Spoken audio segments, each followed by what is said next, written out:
Oops, started the live and I didn't even unmute myself. Of course I didn't. It's fine. It's fine. Anyways, salutations if you are here. Let me know in the chat if you are here. Just say hi, welcome, things like that. Let me know what you're reading. If you're working on something. Okay. Really, I did not need that. Anyways, just salutations, okay? Welcome.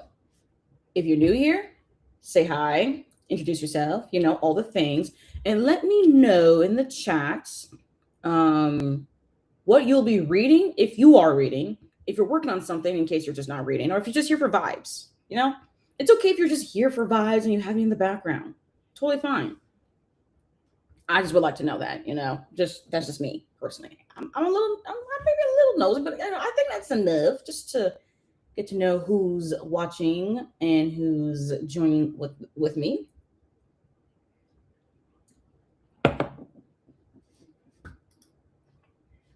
Oh, salutations, morning, Laughing Stock Farm. It is morning for me as well. Oh, I can call you Jay. All right, well, nice to meet you, Jay. So Jay, are you reading? Are you working on something? What brought you to these sprints? You seem to be like a new person during for these sprints, so would like to get to know you. Hello, Paulina. Morning. I know for some people it is work day. It is a Tuesday after all, so makes sense. Unless you're a different part of the world, then it's probably already Wednesday. But time zones, all right. So yeah, cool. So for me, I should talk about what I'm doing. Right now, I'm actually participating in the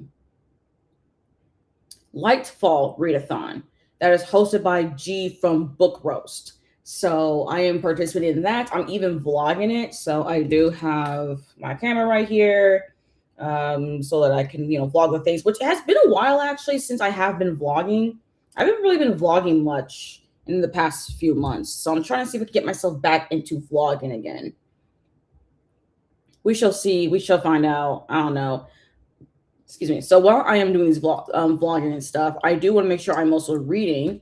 And as far as what I'm reading, I mean, I have options as far as what I want to read.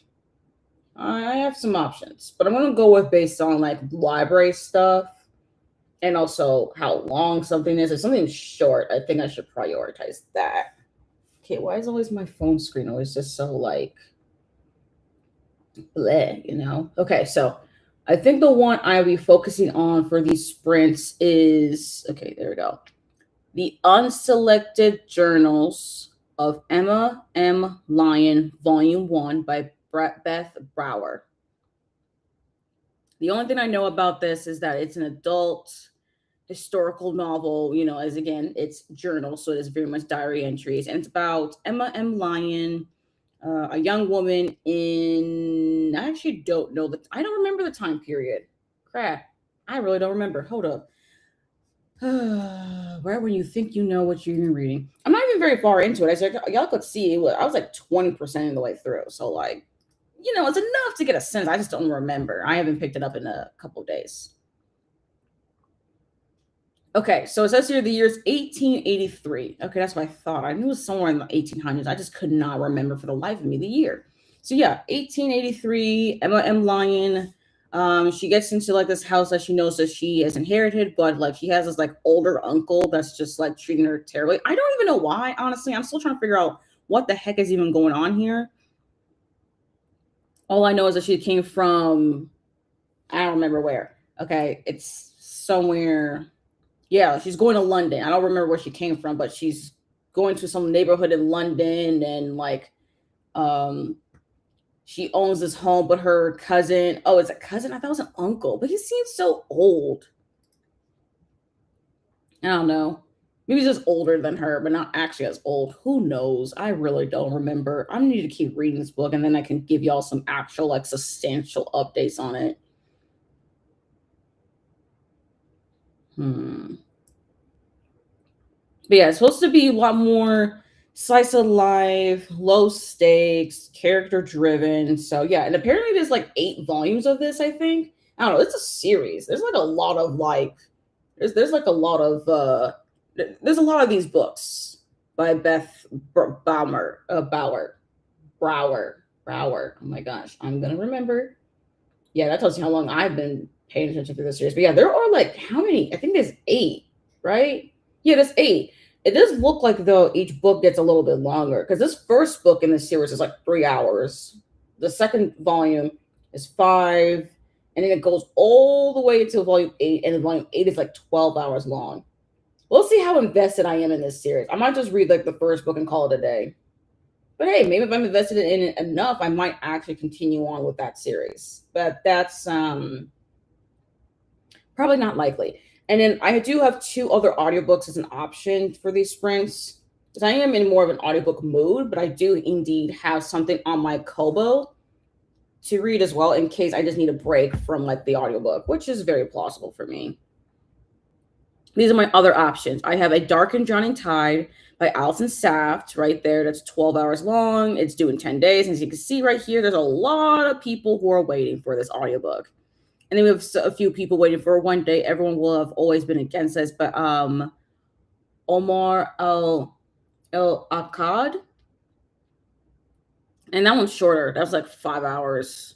So that one could be the next best bet. But I think a Dark and Drowning Tide would be a better bet after the unselected journals of Emma M. Lyon Volume 1, because this one is due sooner and also a lot more people are waiting for it. And I do own that book physically, so that'd be nice actually to get through some books that I already have in my physical TBR. But yeah, but for now, though, for these sprints, I'm going to stick to Emma M. Lyon. As you see here, 20%, and I have about 2.5 hours left. So I'm definitely going to be in the sprints long enough to actually finish reading the book. And y'all saw as well, I also listen at a 1.75 times speed. So I should, keyword on the should part, be able to finish reading this book during these sprints. So we shall see. Anyways, let me catch up on the comments. Jay just said that they found my channel. They're in New Mexico. Right now, they're working on a crochet blanket and found me through a different channel. So that's cool. Cool. Well, thank you for joining us. Crochet blanket. Okay. I haven't actually worked on any crochet projects in a long minute. I haven't even crocheted anything in like months. I know I was crocheting, I think, earlier in 2025, like previous winter for sure, in early spring, but then ever since then I haven't gone back into it. I should probably get back into it. I need to do something with my hands now that I'm like listening to an audiobook. Maybe I should start a crochet project. Do I have enough yarn? I mean, I just need to look. I need to get my hooks and stuff and see what I've like any abandoned projects and maybe finish that and then start a new one. Unless there isn't any, and then I need to start a whole new project. Okay, yes, Pauline is indeed working, but also reading a short story collection for your book club. You're 68% of the way through. Nice. What's the name of the short story collection? And then later you'll be reading The Deluge, alternating with Asylum. Oh, okay. The Deluge. I've never heard of it. The Deluge. The Deluge. Oh my, I'm assuming I'm finding it right. Is it The Deluge by Stephen Markley? Is that the book you're talking about? Because I'm looking at it according to Storygraph, and it says here it's like 880 pages. That's nearly 900 pages, and it's a literary dystopian novel. I'm sorry, for my attention span, I could not be reading 800 pages, especially if it's literary fiction. Child, I cannot read. I mean, I don't even read 800 pages of a fantasy book. That's just me, though. That's really me. But like, honestly, okay. So yes, it is by Stephen Markley. Okay, but wow. Okay, are you enjoying it? I don't know. What else is this about? From the best-selling author of Ohio, a masterful American epic charting a near future approaching collapse and a nascent in an essence, but strengthening solidarity. Huh.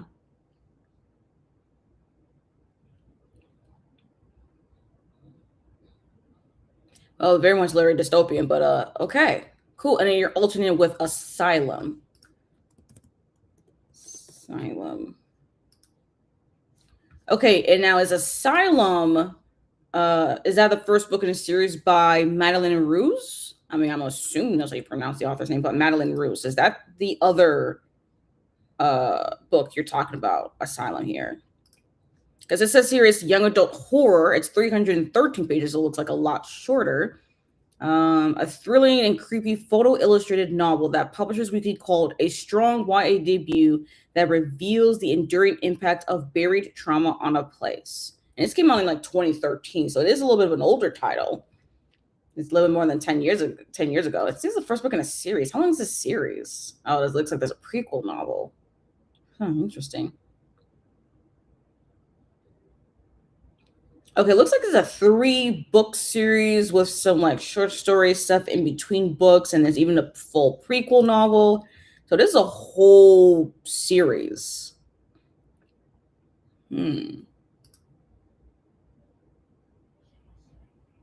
Wait, what? Okay, hold up. What? Gain a Dream is okay. Well, clearly I'm looking at the wrong thing. I don't know who the author name is. Okay, I think my issue with Asylum right now is I do not know the author name, so I am not able to search it up correctly. Let me view all results. Because Asylum is one word, and I'm like, where on earth? Let me see. Can we find it here? No, that don't look right. No, that's Asylum Road. Asylum. This is too many. Why is there so many books with the word asylum in it? I'm not gonna be able to figure this out. I'm gonna leave that be.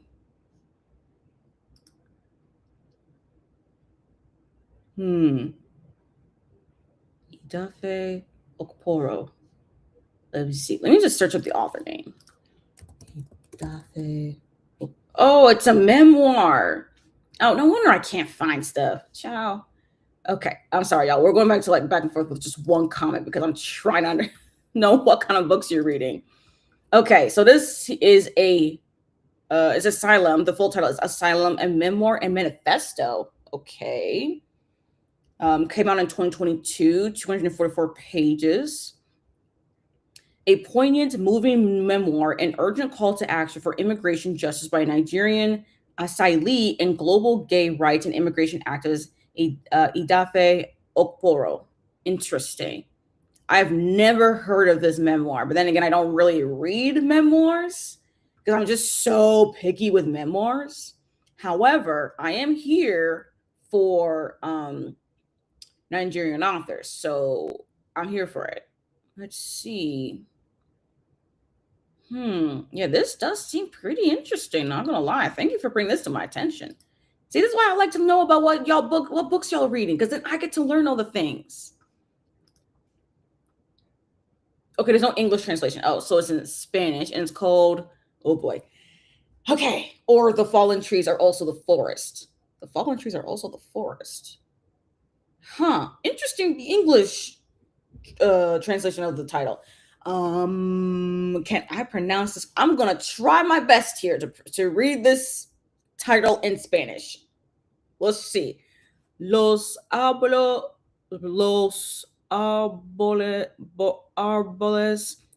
cados también son del bosque. I don't know. Look, I've learned French, not Spanish, so I'm like, is this even correct? I don't know if I got the pronunciation correctly. But English title is The Fallen Trees Are Also the Forest. Are also of the forest. Not for the forest. Okay. The Fallen Trees Are Also of the Forest. Still an interesting title. I find that title to be very interesting. Let me catch up on comments. I'm behind. Yeah, we love this title. Jay and I, we liking this one. I've recently beginning to Latin writing. Oh, okay. There we go. Look at this. Getting some book recs. Christians help you cope with the state of the world and the country. Yeah. That's that does sound about right. Not gonna lie. Quite a curious collection of short stories. Okay.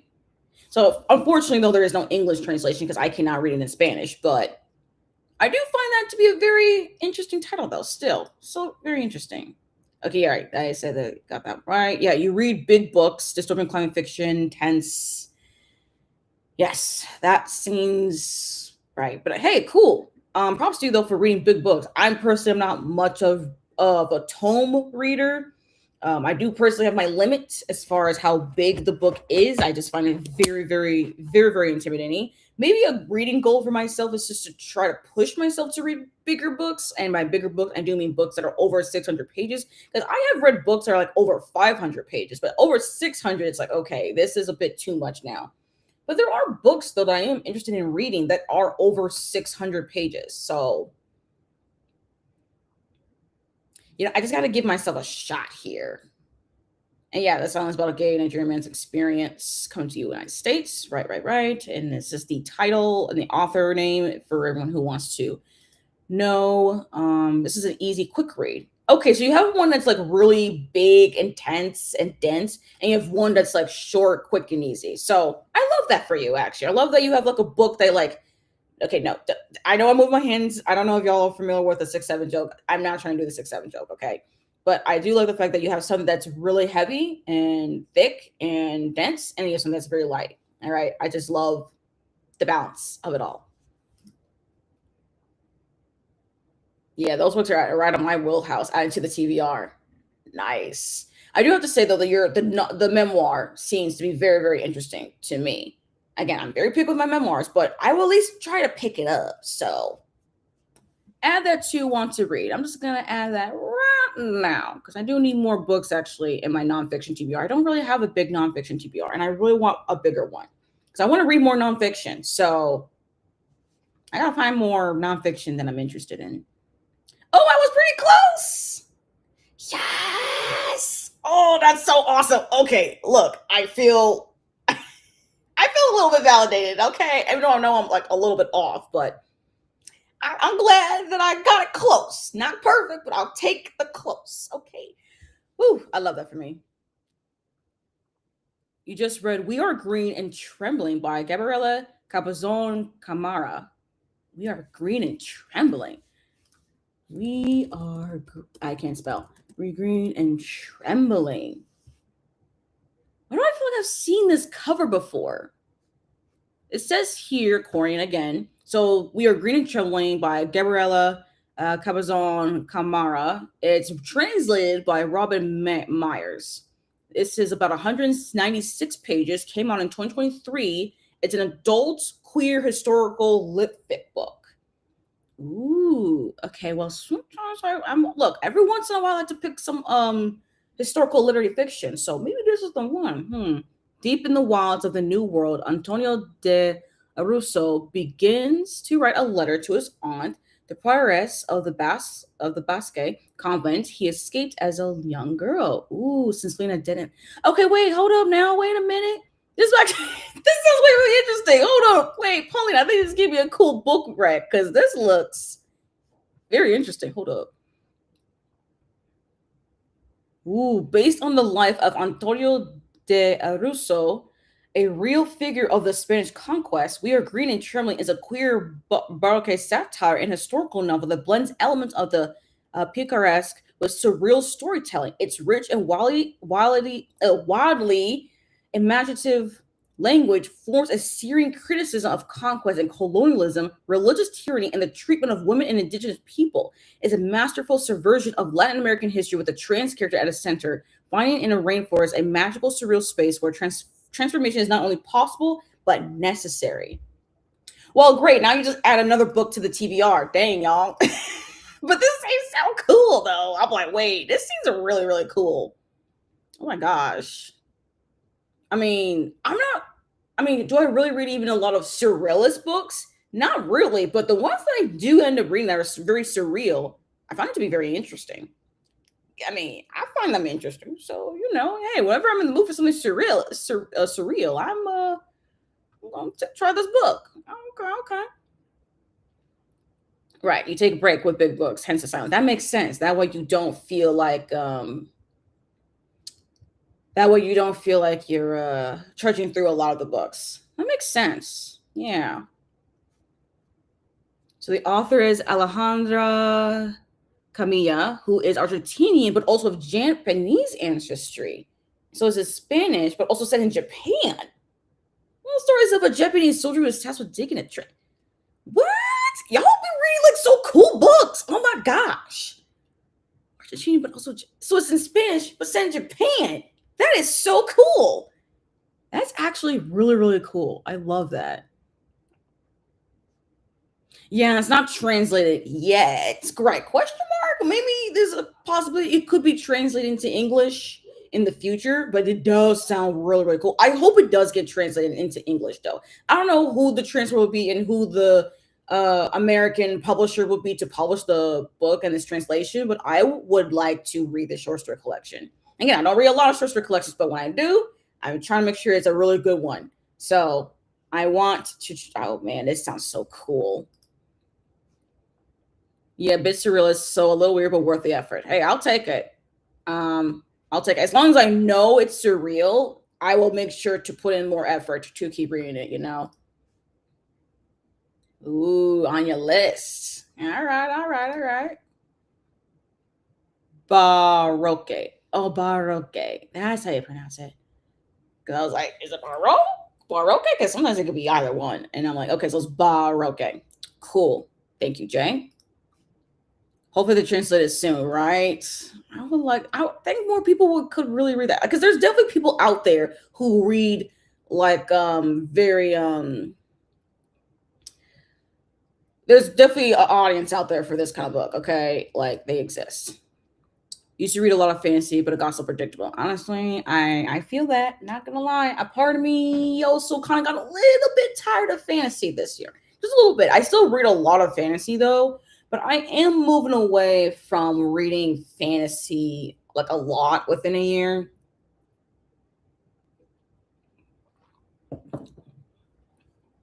Most because of the fact that again, I have found that some parts of fantasy can get a little bit predictable, which also makes it pretty easy for me to DNF a fantasy book because I know my taste so well. And it also gets a little bit harder when I find some newer fantasy because sometimes I just want to be a little bit more typical of the genre conventions. And I'm like, can we just break the genre conventions? I mean, I just need it to be unique, you know? There's definitely some unique fantasy, sci-fi, like speculative fiction out there for sure. Don't get me wrong. They definitely exist. It's just that as far as like the fantasy they're published from like the big five, they get to be very samey. And it's like, okay, can we do something a little bit different here? Oh, roke like woke. Oh, so as baroque. Okay, baroque. All right, cool. All right, coolio. Thank you. Right. And yeah, and also this one. Yeah, you're getting to now some random stuff. Hey, make things interesting, right? I'm trying to get into more random stuff. I'm still a little bit, I guess, stuck in my ways as far as getting into some random stuff. But I think I'm getting better at getting into random stuff. I just need to be a little bit more patient with myself. That's the thing. I need to be patient. Check out Playboy by Constance Debray, French lesbian, very raw. Ooh, Constance Debray. I have never heard of you. Let me just let me look at this. Hold up now. Ooh, translated by Holly James. And this is from the French. Honestly, I've not read a lot of French books, even though I have learned. I've actually been learning like French since like middle school. It's just that now that I'm going back to college, I'm like, I want to learn French, but I don't know if I can do that now. But regardless, though, I've been learning a lot of French, and I do want to consume more like French literature, translated literature, of course, but French literature, French media. I definitely want to do that for sure. So now, thank you for this. French lesbian. Okay.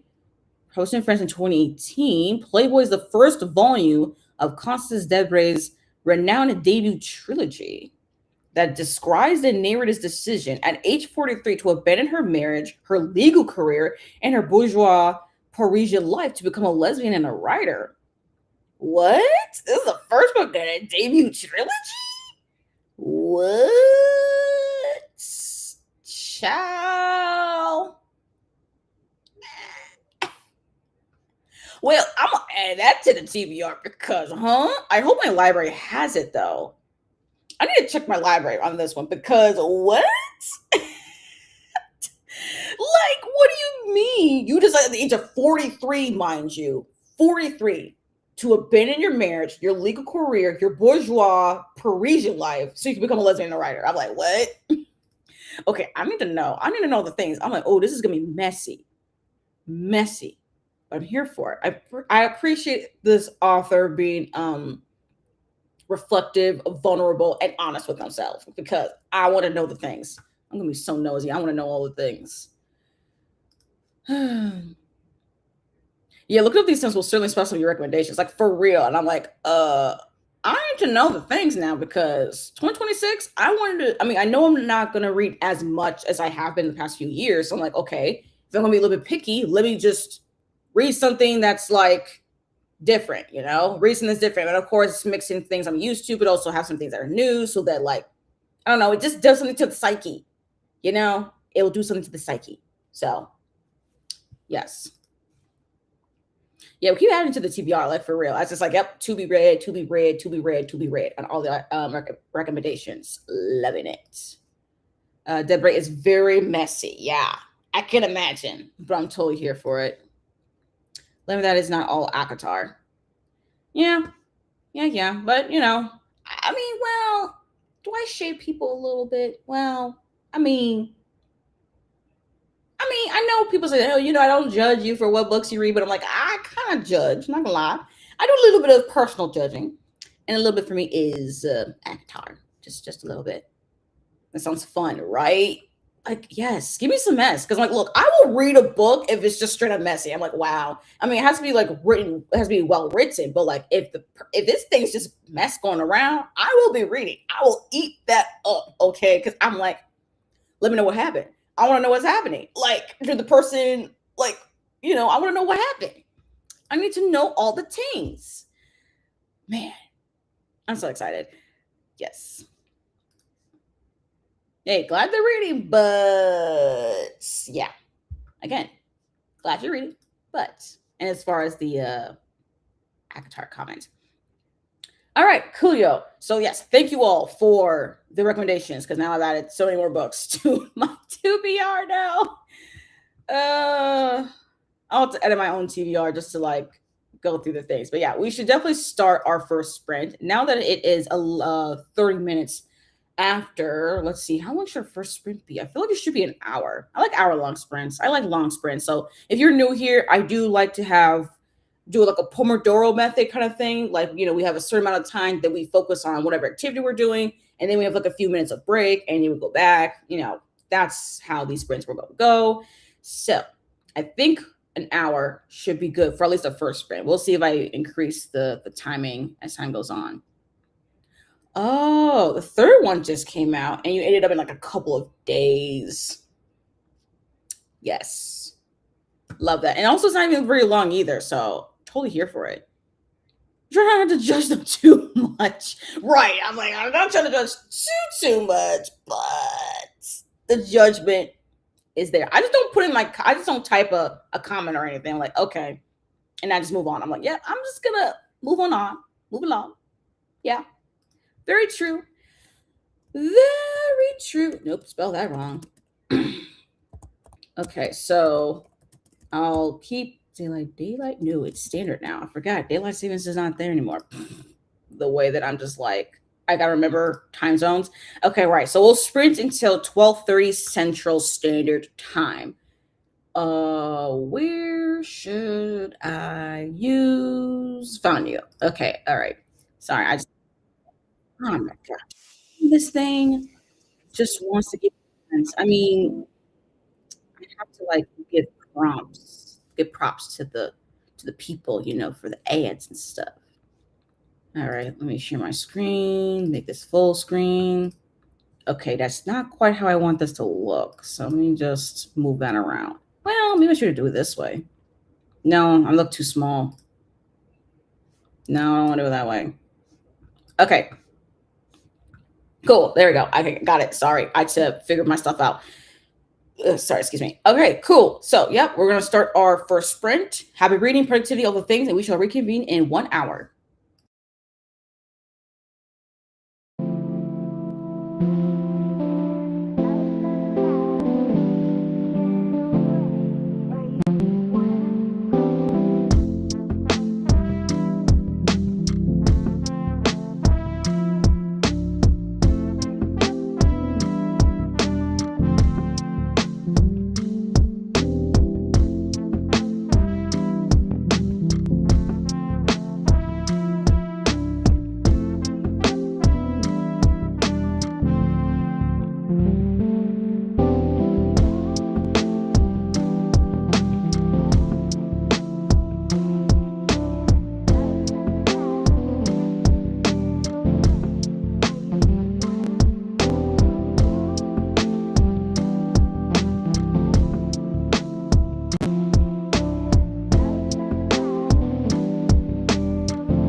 All right. Salutations, y'all. That was the end of the first sprint. Oh, hold up. I don't know if y'all can hear me. Let me just turn this off real quick. Okay, there we go.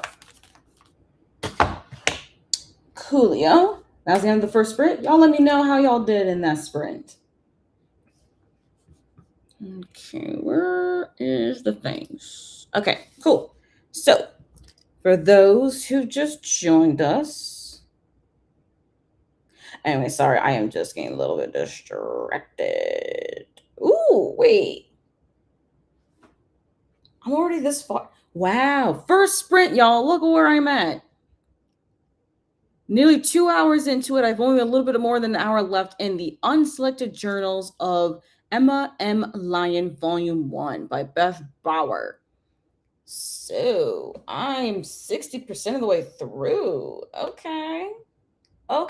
I mean, I knew I was going to get through it far, but I didn't expect myself to get this far. Not going to lie, I am pretty satisfied with this, which means I should finish reading it in the next sprint. Awesome. That is really awesome. So yeah, now that I'm almost done with, since I'm definitely over halfway through my book, this is very much a character-driven, low-stakes story about Emma M. Lyon, who unfortunately is an orphan.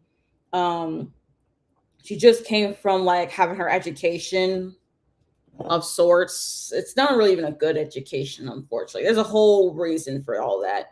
But she just came back from her schooling. She's going to this house that her father has inherited, that now she's supposed to inherit. But her older cousin, and now I know why I thought he was an uncle, because he is much older. But it is a cousin of hers, but a much older cousin. And he has some control of the house, even though technically it is Emma M. Lyon's house, but he hates her for other reasons. A lot of reasons. A few reasons.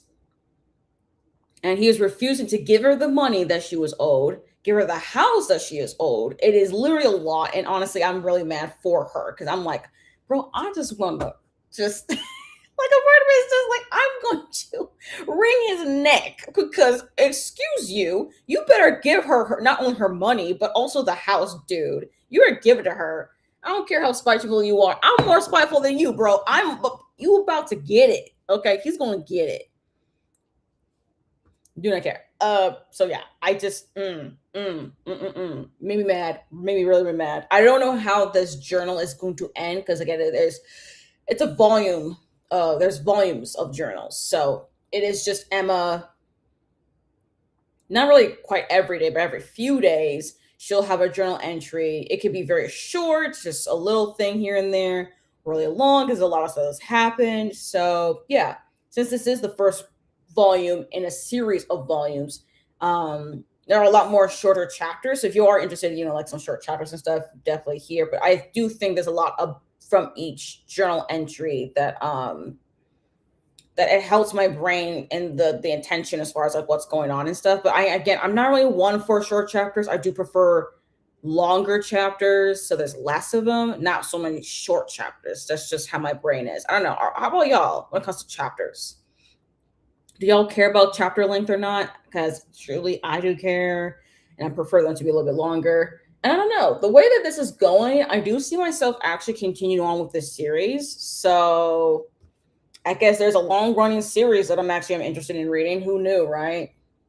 Who knew? 8 volumes, and I don't even think the 8th one's the final one. Is the 8th one the final one? I really doubt it, but let me just double check that. I will not be surprised if there is a 9th one.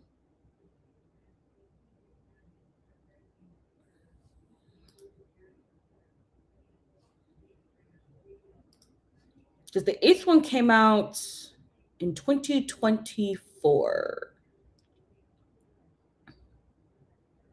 What the?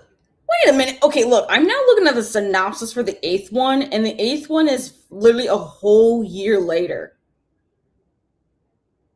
many journal entries? You know what?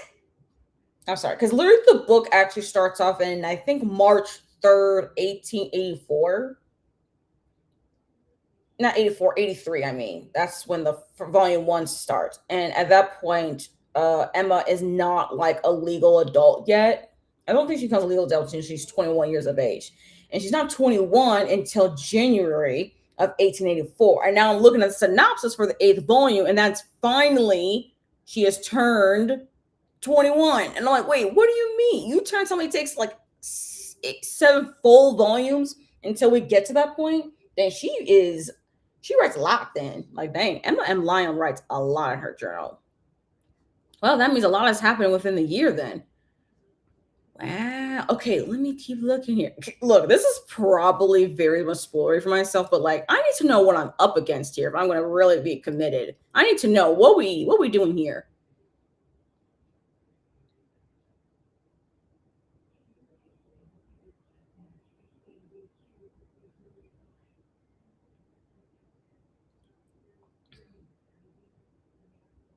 Okay.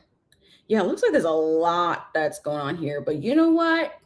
I'm here for it. So yeah, it looks like there most likely will be a ninth volume. I'm just looking at the synopsis. It's not very short. The synopses for these volumes are not very long, but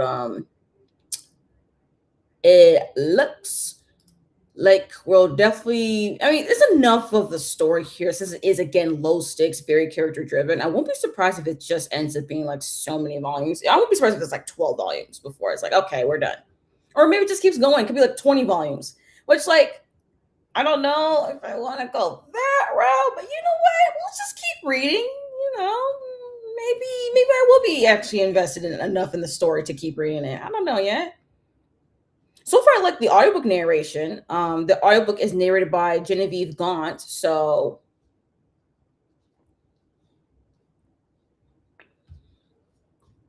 I mean, I can't really complain, especially if I continue on the story via audio. Okay, let me catch up on comments because clearly y'all have been commenting. So let me just catch up. Where am I? Hello, salutations, Christy.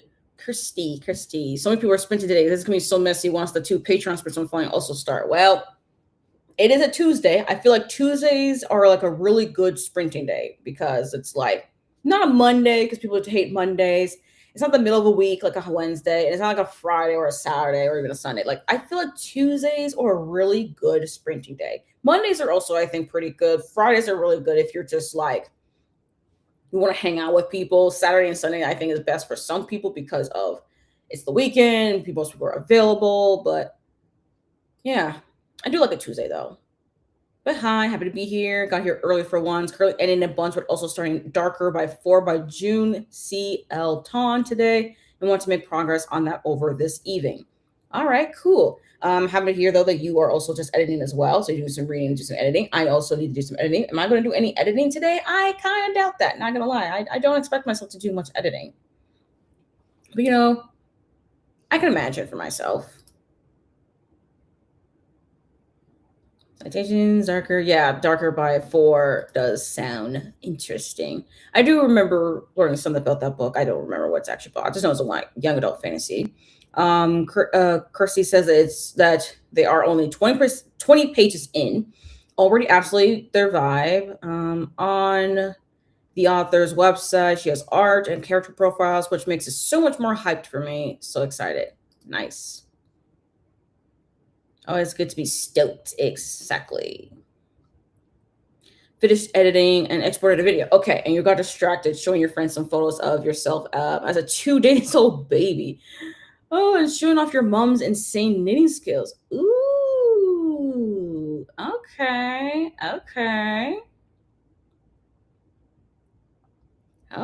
I mean, glad to have it here. I mean, very happy to hear, first off, that you finished and exported. Yes, thank you for that. Yes. Happy that you've edited it, you finished editing and you exported the video. And of course you got distracted. Hey, it happens. Okay. But I think it's nice to be able to show off to your friends that, hey, that you were very cute as a 2 days old baby. And then also your mom has insane knitting skills. Like, love that for you and your mom. Oh, love the theme music. Thank you. Yes, I really like what a Lo-Fi Soul. That's the name of the YouTube channel. I really do love using their lo-fi as like the sprinting music and stuff. And also, I don't have to worry about copyright music because thankfully it is not. I don't have to worry about copyright. So very much happy about that. You finish your roll, your crochet, nice, and then you attacked a desk in my room that's been buried under stuff for. Oh, I see. You're cleaning up your desk in your room that's been buried with just stuff. I know what you mean. I do. One of my siblings do have one of those desks. Actually, two desks downstairs. Actually, is filled with just junk and stuff, and we need to sort through that. Actually, every single time I think about that, I'm just like, we have a lot to sort through. But you know what? We'll worry about that another time, just not today. You know what I mean? Salutations, Aisha. Did some stretching, journaling. You read an article on Substack. Love that. I do need to do some stretching myself. Like, and by stretching, I do mean like just walking around, getting outside. Thankfully, it's actually warm today. Well, technically, actually, it's not really like quotation mark warm. It's actually is warm where I live.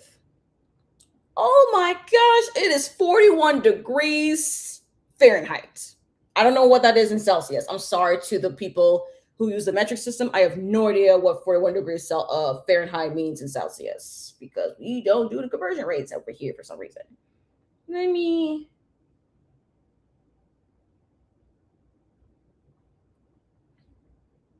Okay, so I'm just using Google, and the conversion is 5 degrees Celsius. So 41 degrees Fahrenheit, 5 degrees Celsius. So it actually is warm because let's be honest, anything above 32 degrees Fahrenheit, which I know for sure is 0 degrees Celsius, is literally warm. So happy about that. And I do actually need to leave the house though, because I actually have to return a couple of things to my library. Although there is a library though that I've been wanting to visit since it had its renovation. So I want to do that as well. But that requires me to leave the house, and it will take me a while to do the things because I have to take the bus because I can't walk there. I mean, I could walk it technically. I really could walk it. Do I want to? No. And thankfully, it is also sunny. However, though, the thing about sun in winter is that it's very deceiving. So I don't know about that. But a part of me really does want to, like, in their next sprint, do like a 2-hour marathon and just like go outside and visit the library and just return some stuff and maybe even browse the library, even though I shouldn't. I really should not be browsing the library. But, browse the library to get free things, so, what's the harm? It's nice going down nostalgia lane, but also sad because she passing. Oh, I did not know she passed away. I'm so sorry. I did not know she passed in 2012. And always brings mixed emotions, but I do love going through old photos. Oh, I really am sorry, though, about your mom, though. But I'm also glad, though, that, it's nice going down nostalgic lane, even if it is really, really sad, though. You need short chapters, not too short, but 10 to 15 pages is my happy place. True, because I am also not a fan of very long chapters. That also just drains me because it's like, why are we here for so long? Can we get to the next point? But I also don't want something to be too short because I'm like, okay, then why can't we just like combine the chapters together? You know what I mean? But yeah, I do like the 10 to 15 pages. That's also my happy place as well. That's definitely like the perfect length. Now, as far as how long that is in audio, well, that depends on the narrator. I can only say so much. I'm like, look, I don't know how long that is for audiobook minutes because, again, narration is weird like that. But, it is what it is. So in the middle, automatic break, especially if it's a heavier read. True. If I'm falling asleep and checking how long until I'm at the end of the chapters make me want to cry, it is too long. That is very, very true. Very, very true indeed. Because, man, do not make me think about how long I've been sitting here reading a book. Honestly, you're about Emma's age when you wrote in your journal nearly every day. I cringe to read it now. Oh, my gee.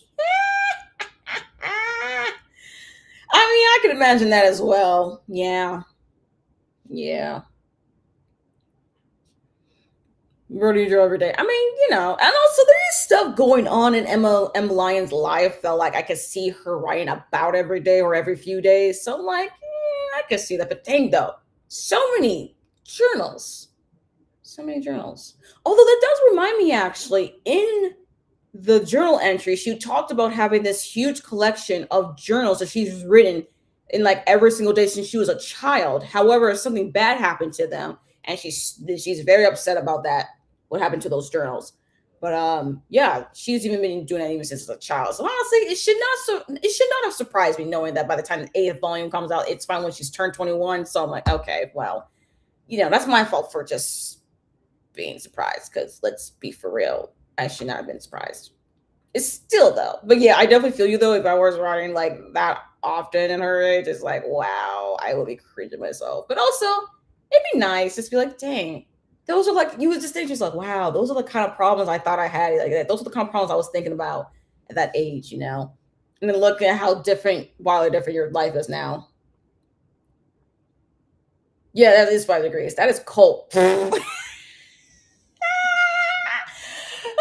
Christy, first of all, Christy, just to let you know, I mean, look, I know, Christy, that you live in Australia. So I know in Australia, 5 degrees Celsius is cold. To me, 5 degrees Celsius is warm when it's wintertime. Like this time of year, 5 degrees Celsius. Oh, wow, look at that. We're warm. Some people might even go outside and wear shorts, which is very wild. I don't do that because, again, you see the melanin in my skin. The melanin in my skin refuses to wear shorts in this kind of weather. It's warm, but it's not that warm. I'm not like that. There's definitely some people in Minnesota though who definitely will wear shorts in this kind of weather. Even wear sandals, which we have a lot of snow, so that's probably not the best way to go, but people will wear shorts for sure. You have like mild temps here, like 11 degrees Celsius, which is 52 degrees Fahrenheit. Oh my gosh. I am so jealous. Truly, I am so, so, so, so, so, so, so jealous that you got 11 degrees Celsius because, man, that is like spring weather for here. Spring. But we won't get that kind of temperature till like March. Well, not March, actually. No, not even March. Man, I'm about to say March. I'm like, no, that's not right. This is a typical Minnesota weather. So we won't get 11 degrees Celsius until April, like mid-April. That's not what I did. I didn't put the thumbs up. Anyways, but yeah, we won't get that kind of weather until like April, mid-April, mind you, not even early April. So I'm just like, you have a long way to go for that kind of weather because 11 degrees Celsius, yes, I can deal with that. I can deal with 11 degrees Celsius. That's my perfect temperature for me. But no, we had to stick to 5 degrees Celsius. I'm like, well, that's warm. So again, I could be out there and about, wearing my coat and hat. Because again, with these cornrows, I mean, my scalp, y'all, is exposed. I must wear a hat. Okay. But yeah, love that weather. We've got nothing but rain, fog, and storm. Dang. Depressing. That's definitely depressing. And I'm here thinking like, ugh, the snow, the cold depresses me, which also it does depress me. But fog, rain, and storms don't help me either. But I don't know, which will I rather have? Well, I mean, having a lot of snow still sucks because you got to shovel it. And because it's cold, you deal with ice. And especially with roads, you can deal with black ice. And also because we're in Minnesota, there's people who have not lived in Minnesota for very long, or this is their first winter in Minnesota, who don't know how to drive. So there's that issue. But rain, though, is also not a good one, too, because there's flooding, people's cars get stuck. Yeah, so it's an issue either way. It's an issue. And one thing, too, I know for sure, though, is that even though I mean, I can drive, but I don't have a license yet, and I don't have my own car. But when I do, though, have a license and my own car, I'm definitely going to make sure I have a shovel. Because I have seen a couple of times so far this winter, people getting stuck. And then there's like other drivers who had a shovel in their car. They're able to shovel them out and help them out. So I want to be able to do that for someone in case, or even do it for myself if I just so happen to get in a ditch and I need to shovel my way out. So yeah, that's just for the future. But yeah, 5 degrees, I know is cold, but in Minnesota winter, that's actually warm because technically it gets to negative Celsius then. Yeah, that would basically be negative Celsius. Negative Celsius. No, negative degrees Celsius. Oh my gosh. I know how to speak. I swear I do.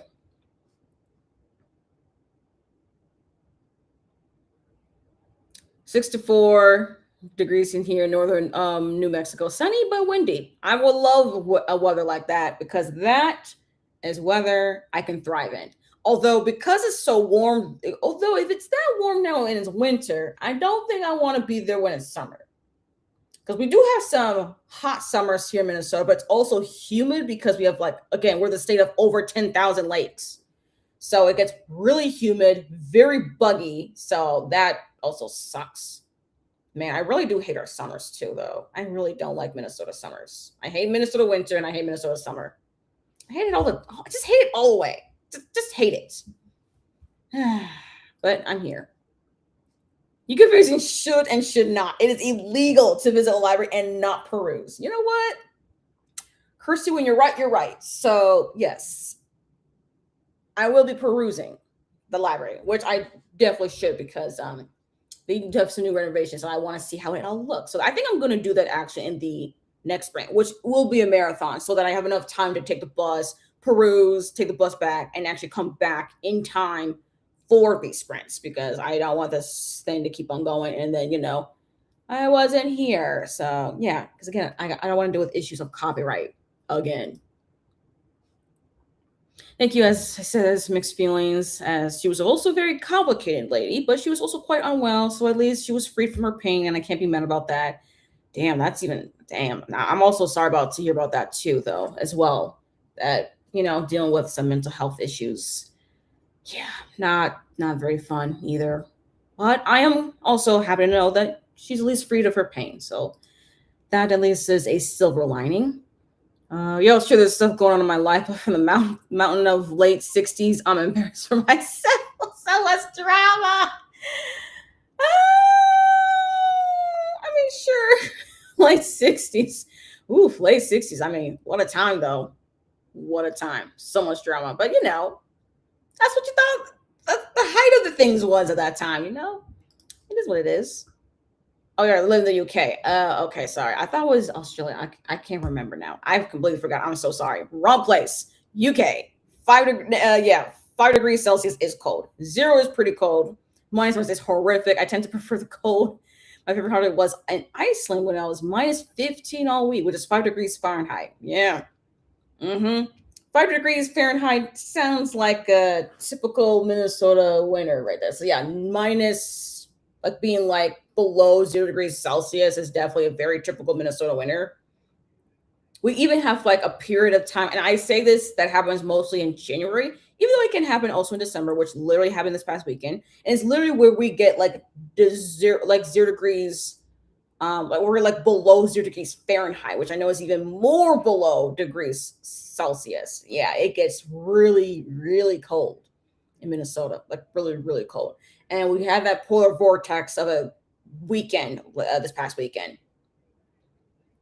Granted, though, I do think in January we'll get our coldest day. So I don't think we've reached the coldest point of our winter yet. Usually that happens in January, maybe even February, but mostly January. I'm just like, okay, that's when we're gonna have a lot of snow or it is really, really cold. It happens pretty much every single January, regardless if we had a really warm winter or not. Our coldest month is January, so gonna keep that in mind. But dang, though, cool to know though that you prefer the cold. I don't like cold. I like to be warm. I don't like to be hot. I don't like being cold, but I like to be warm. Just warm. Oh, you spent 3 months in Australia last year, but Jessica would not be able to live there. Yeah, because I don't know if you learned that it is really warm in the summers. Actually, it's summer right now, actually, in Australia. So I'm like, ugh, no, thank you. I do not want to be there during the summer. No, thank you. Poor reindeer. Oh my gosh. Probably. That's hilarious. I would choose snow over rain. Snow doesn't soak into your skin and doesn't always cloud the skies all the time. Having constant rain, I swear to God, can go whole months with no sunshine or blue sky. That does make sense. I think that's what it was. That's kind of what's like in the Pacific Northwest. I never been to the Pacific Northwest here in the United States, but like I've heard that it's a lot of rain and stuff for sure. Now, so doesn't soak into your skin, doesn't, and always doesn't cool the skies. It can though. Not gonna lie, it can be very, very. I mean, you don't go months without sun or blue sky because even now we have sun and we're getting some blue skies right now. But snow though, soaking into your skin. I mean, it doesn't soak into the skin right away, but if you are having your feet in the snow for a long period of time, it will soak into your skin eventually. Just not right away like rain does. Like you don't get soaked, you just get like just a lot of it is the winds, honestly. I think that's what it is for me with snow. It's like it's not just the actual snow stuff. That's part of the reason. And you just make sure that you have really good boots and some thick socks, longer pants, stuff like that. You know, if you don't have that, that definitely will make things a lot worse for you, for sure. If you don't have good boots, socks, and pants. That's why a lot of people wear snow pants when it starts to snow. But a part of it, though, for me with snow is the wind.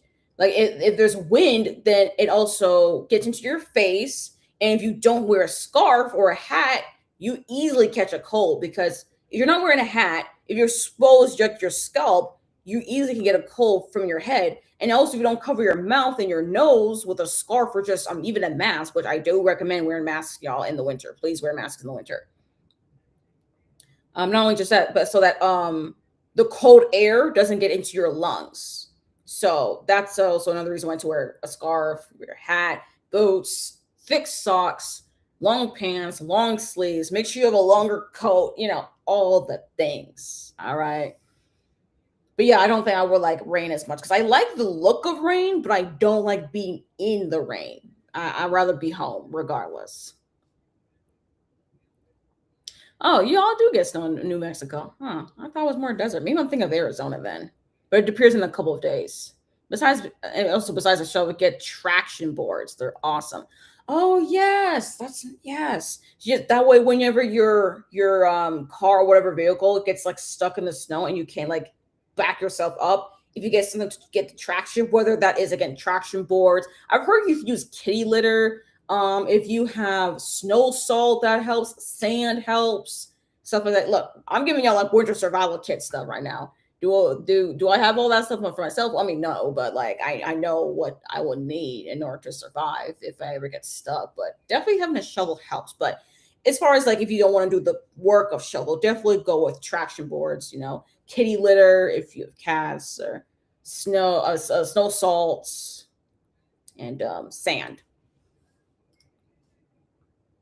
Oh yeah, our temperatures are bohemian. It is truly. You got like better temperatures. Seen so in 2 years. Let me know if I'm actually getting angsty of this, but I want my snow. I mean, look, there's definitely people here in Minnesota that even though again, I'm not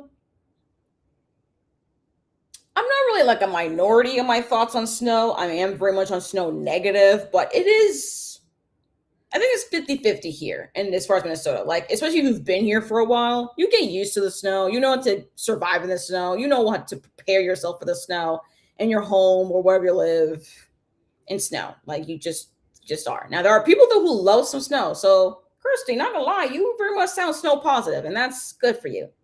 For me, not so much. Although there are, I think everyone, I truly believe, just about everyone who lives in Minnesota are very much cold negative. I don't know anyone who's cold positive. I don't know, unless they got some Nordic blood or something, because I'm like, child, why? Not as much humidity where I'm in the high desert. Hot, though. Huh. Well, that's actually a good thing, because I would prefer more of a heat where I don't have to worry about humidity, because the one thing I really, again, I don't like about Minnesota is that we have humid summers. They're hot and they're humid. So I feel sticky and sweaty. At least in the desert, at least you have to worry about just being cool, you know, just get something that's cold and then call it a day, you know, then you feel well. Hot, sure, I can deal with heat, but I just cannot deal with humidity. I'm gonna get mocked so bad when we talk about heat and humidity. Oh, so those laughing. visit us and almost die. Oh my gosh. So you're even worse. Because again, an island, yeah, I can imagine heat and humidity even being worse because you're surrounded by the ocean. Oh, that's awful. Oh no, I'm already again a state of over 10,000 lakes. I don't want that. I only know a little bit of that pain. I don't want to be in an island. Heck to the no. If I'm gonna be on an island, it's gonna be in the winter time because at least I know I don't want to worry about heat and humidity for sure. Because yeah, I can see the people laughing; they will die in that heat and humidity. Said the UK was his least favorite experience of summer because it was too similar to where he lived in Florida, and he hated that. I can imagine. Well, once armpit of the devil. Oh, I heard how awful it is in summer. Never. The western side of the Pacific Northwest is where is when, but cross the Cascades, and you're in the high desert again. Okay. Yeah. Christmas Day in Australia, it was 36 degrees. 36 degrees Celsius. I know. I'm like, oh, child. That's 96.8 Fahrenheit. Oh my gosh. 36 degrees Celsius. I'm like, I don't need to know the conversion rate on the Fahrenheit. I just know that it's hot. I know for sure it is hot. Ugh. Having my birthday at the beach in January being 25 degrees was gorgeous. Ugh. That does sound kind of nice, though. Birthday in the beach, though? Yeah. Beach Christmas for the win. Well, if we haven't had blue skies and sun for at least a week, it's just been solid rain. Ugh. Hate that. Truly awful. I really do hate that for you, though, because it kind of was that for me last week. A lot of it was so gray, dreary, snowy, and I'm like, ew. And the fact that it still continued for y'all, dang. Surely sad. The barbecue going, where's the gravy? Where's the meat? I miss my roast. Oh my gosh. Almost missed the break. Had a work call. Hey, that's fine, Pauline. We're just here talking about the weather, and I'm just learning about all kinds of weather and the things, especially this time of year in other places of the world. So we're learning a lot. So keeping a good place. Tractor boats also work in mud. Oh, that makes sense. Maybe I just didn't think much about mud because again, I'm just like, I worry about snow more than about mud. But that makes sense though for people who deal with weather with regarding rain. So that's good to know. So we're going to dig out of the mud one day. Oh my gosh. I hate that though. We got to dig yourself up. I'm glad though you're at least prepared, but oof, digging yourself out of mud. Has snow. So northern New Mexico has snow. Southern New Mexico doesn't have much, but it's changing. So not so much snow anymore. You're near the mountains, right? That's the I think the Rocky Mountains, right? I mean, again, why am I looking over here as if I have a map? I don't have a map over here. But I do remember because my mom has a map of the United States in her room. I do remember seeing the Rocky Mountains, so I need to look at that map. Yeah, okay. But yeah, it kind of makes sense that you're near the mountains, that you at least there's be some amount of snow. Huh, okay. Okay. Learning some new stuff about New Mexico. Thanks, Jay. Yeah, you're so snow positive, you're addicted. Imagine if I was around it all the time, I wouldn't like as much, but seeing it as we see it on average, maybe once a year, if we're lucky, you get so excited. Yeah. That makes sense. I mean, I think I would appreciate snow if I just didn't see it as often. Because to be quite honest, actually, we haven't had this much snow. Like the amount of snow I'm literally seeing in my backyard right now. I haven't seen this much snow in like a few winters. The past few winters, we haven't gotten like a little bit of snow, then it melts, a little bit of snow here, and then it melts again. Or we get a little bit of accumulation of snow and it stays, but it's not a lot compared to what I'm looking at right now. Like I haven't seen this much snow in like a few years. So it's not looking like, okay, fine, we're going back to regular schedule programming, but still I hate it though. Because I have to worry about shoveling. And I don't like shoveling snow. I really don't. Because you have to do it early in the morning so that people who access the sidewalk can, walk on the sidewalk. And I don't like waking up early to shovel snow, but it's very much an important thing for accessibility purposes and being a good neighbor. But again, I just hate snow. I hate the snow. Rocky Mountains. All the time. Look at my bookcase for books I know are not there, and then have not been here for, and have not been there for years. Mm-hmm. I know. That's right. Okay.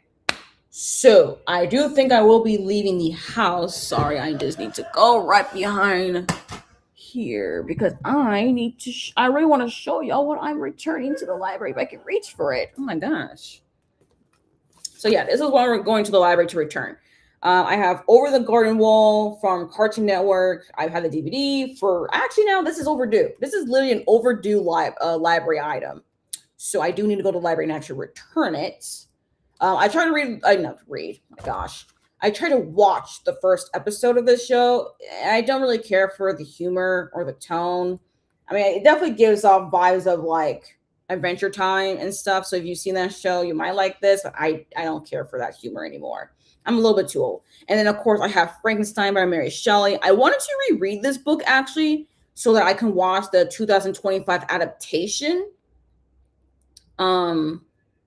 of the book, but I couldn't. I just could not be bothered to reread this book, unfortunately.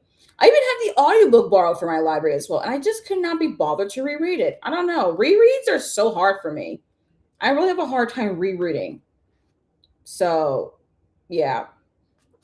But, you know, it's fine. It's fine. I'll just give it back to the library. This one's not overdue. This one is, though. But I'm just giving it back because I don't care to hold on to it anymore. So, yeah, I'm going to return those items back to the library, peruse, see if there's anything else I could borrow, movie-wise, book-wise. Or if not, I'll just walk around. Yeah. But before I do that, you know, I'll make sure we set up the next sprint.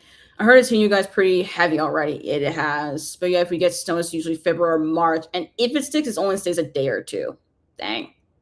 But yeah, we've been getting some snowstorm stuff in the past week. So yeah, I definitely know there's other places that got even more snowfall, but for where we live, it's a lot of snow.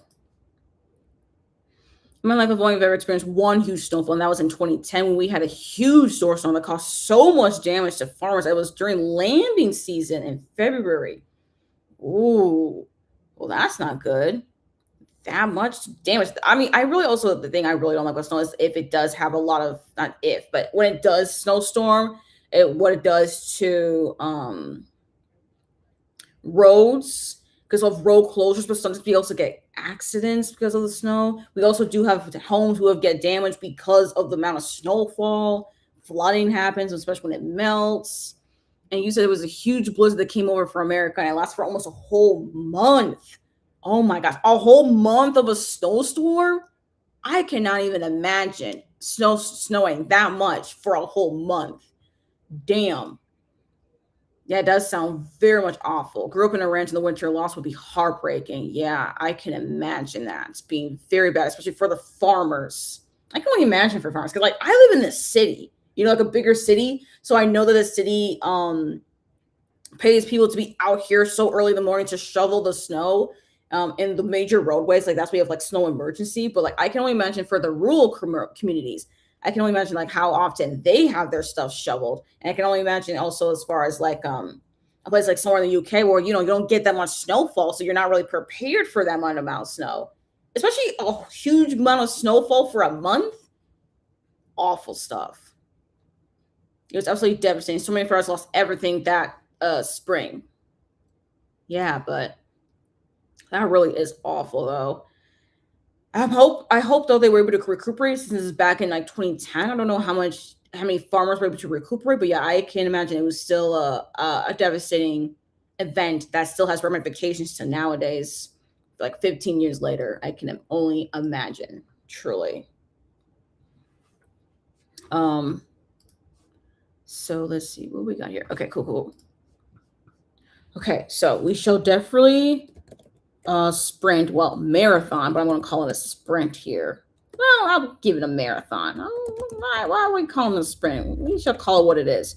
Let's see, it is literally 1:10 p.m. Central. So it's 2 hours. That'll be till 3:10.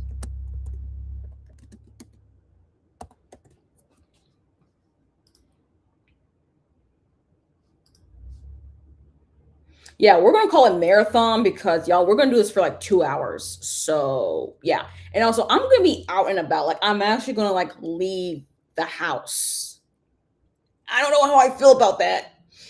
I don't know how to feel. But we gotta leave the house. We gotta do the things. Okay? We just gotta do the things. We need to leave. See you on the other side. But don't worry, y'all gonna get some nice music while I'm away. So don't have to worry too much at least. Zoom, zoom, zoom. But yeah, we shall reconvene in 2 hours. So happy reading, productivity, other things, and I'll let y'all know my adventures of the library when I get back.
Salutations, y'all. That was the end of the second sprint slash marathon.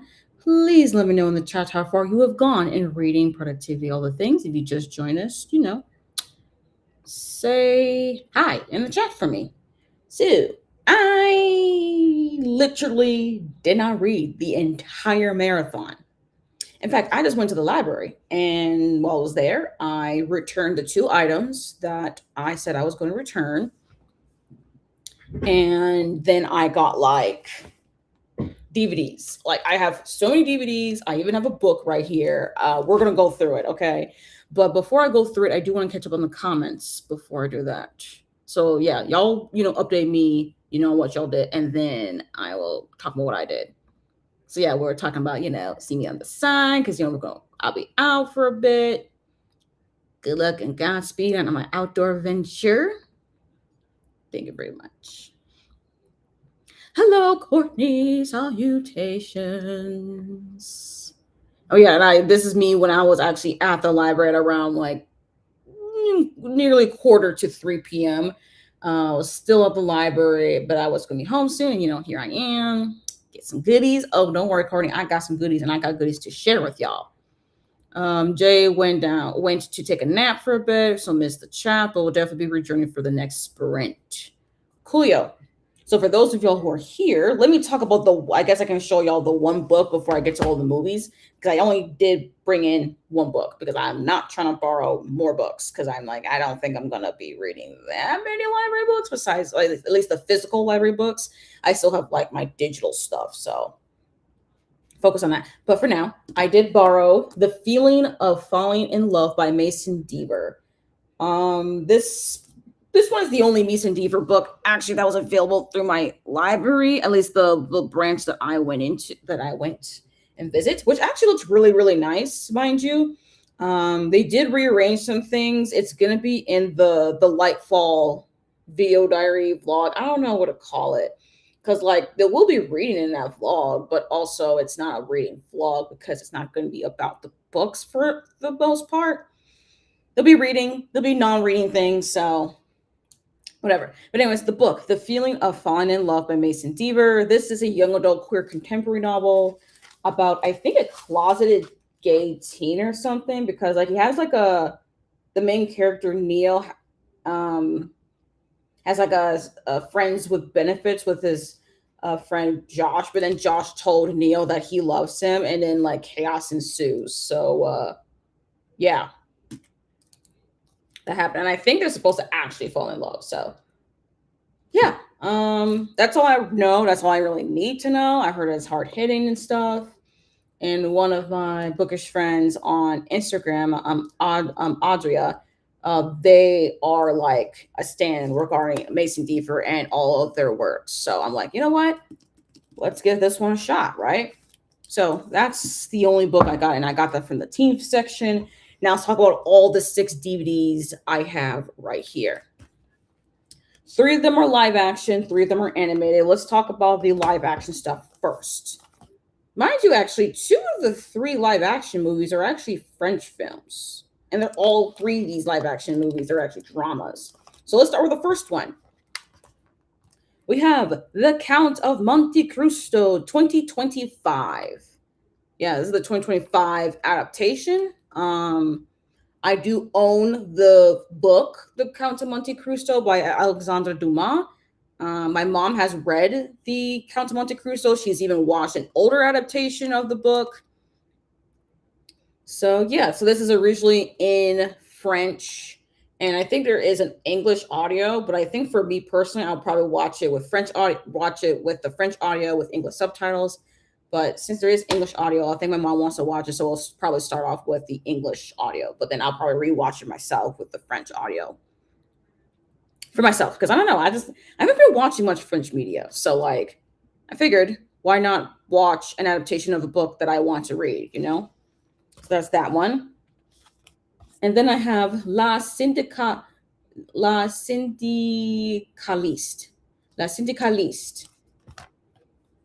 This movie right here, a film by Jean-Paul Salome. This is a French drama it's actually based on a true story about a young woman who is a head union representative of like a French multinational nuclear powerhouse, and she becomes a whistleblower. There's some drama ensuing, and yeah, I don't know. It seemed interesting to me, and why not watch a French political drama? You know what I mean? So why not? I figured I should give this one a shot. And then I have Hereditary. I've not watched Midsommar. I might watch it. I just don't know when I'll watch it. But I do have here Hereditary as a horror in case I'm in the mood for some horror. Um, yeah, I think this is created by the same director, right? From Midsommar. I really have no idea. I've never watched it, so I have not a damn clue. But I will say that I do want to watch this. So yeah, I have all these are dramas. Two of these are French films, and then I have a American horror film. So yeah, that's what we got for the live action movies here. Let's quickly get into the animated stuff I have here. First up, I have the DC animated movie of Batman Ninja. So yeah, if you're looking for like a like an anime relating to the Batman DC universe, I mean, look no further than this, right? So this looks very, very interesting. Ooh, there's even a special feature where there's an original Japanese audio. So, like, if you want Japanese audio with English subtitles, you could do that. That's cool. This is actually like really, really cool, and I like the art style. The art style looks really, really cool. So, this is something I really want to watch, and I am indeed a fan of like Batman and stuff. So, definitely gonna watch this. I watch with my mom. She and I are definitely Batman fans. Um, Next up, I have Fruits Basket, the shoujo anime, season one, part one, and I think this is the newer version because there's two versions of the animes. There's like there's an older version that I actually watched before, and then and there's supposed to be a new version, and I think this is the newer one. I don't know if this is the newer one or this is the old one. Which one is this? I don't even remember. I really don't know. Don't remember. Not a damn clue.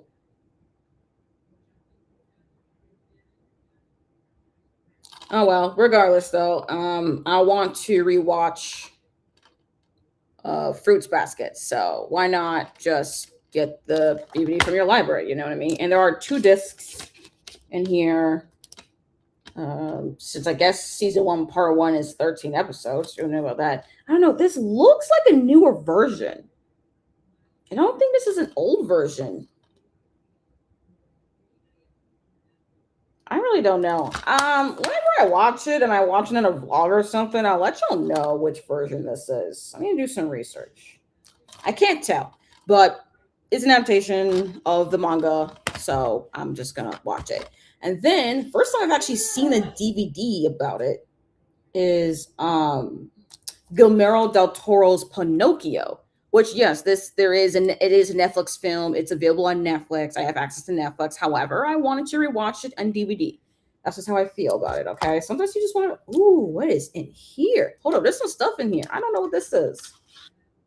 Ooh, why is there like two discs in here? Part one, DVD one, DVD two. What's this DVD two here? What's in here? Okay, look, see, this happens when you just borrow stuff in the library, y'all. What is this booklet here? Ooh, it's like some extra credit stuff. I mean, yeah, extra credits. Tell you about the casting. It's really pretty. I mean, look at it. It's so pretty. Like you get some stuff from like the film in here. Ooh, you even get more credits as well. Looking really nice. Ooh. No, is this spoilery? Well, if you're familiar with the story Pinocchio, it's not too spoilery, but like I remember this scene. This was pretty cool. This is nice. Ooh, and they even give you some more information regarding like the making of the film and stuff. This is actually like really, really cool.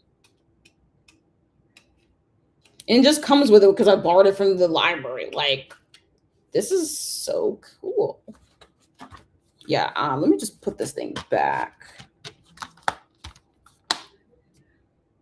Yeah, this is like really, really, really cool. Because I remember watching this for the first time on like Netflix, and it was so cool. And how you and like just the way that Guillermo del Toro um adapted the Pinocchio story, which is why I'm so excited to check out the Frankenstein adaptation from him. I know people have some mixed feelings on it, whether you've read the book or not, but I have read the book. It's been a while, but I think I'm going to enjoy the adaptation. At least I hope to enjoy the adaptation. But yeah, I want to rewatch the Pinocchio one because I really liked it the first time. So, there's that. These are the animated stuff. Mostly just a little bit of rewatches, I guess, except for the Batman and Ninja one. That's not rewatch. But yeah, these are the animated stuff. And that's it for like all the movies that I have borrowed from my library. Am I gonna watch all of this? I don't know. I might not be able to watch all of these, but I'm gonna at least try, at least. And I hope to read and finish The Feeling of Falling in Love with Mason Deaver. We shall see. But yeah, this is my library haul, y'all. This is all I've borrowed from my library. Very, very happy, very, very satisfied about that, even though I did not read anything, but that's okay. That's what the next sprint is for. It's for me to actually catch up on reading. Aisha worked on some goals for 2026 and read Against the Loveless World, of course. You're about 44% of the way through and you're loving it so far. That is great. Really glad to hear that. I do own a physical copy of Against the Loveless World, so I would love to hear more of your thoughts on it. Okay, we don't have much. There's no one else who wants to really comment right now. We could definitely start the next sprint. Since I do have, how much time I've left in this audiobook?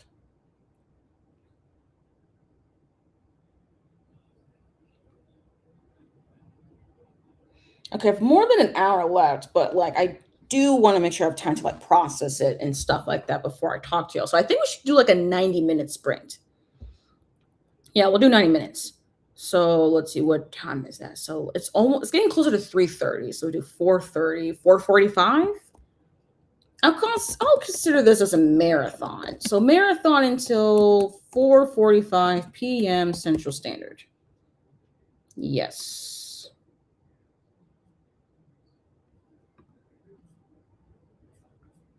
Now let me switch out our lo-fi.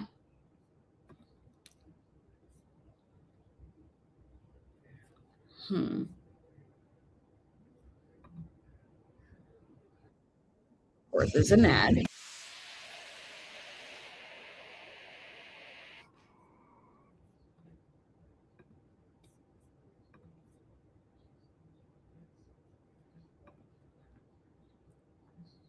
French film Girlhood? No, I've never heard of this. I'll look at it during the sprint, actually. I'll do some research on that one.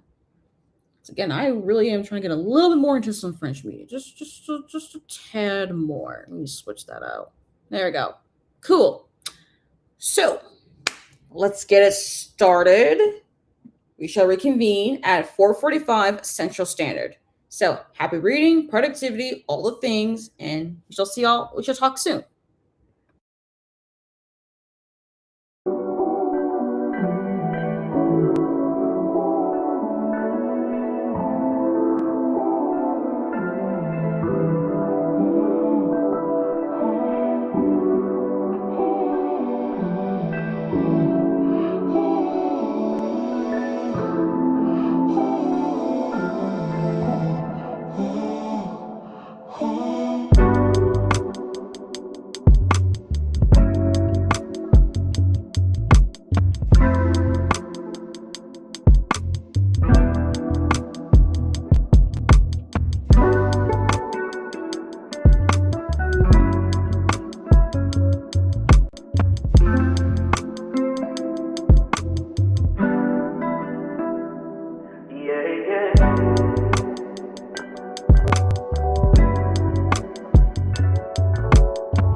Salutations. That was the end of our third sprint slash marathon.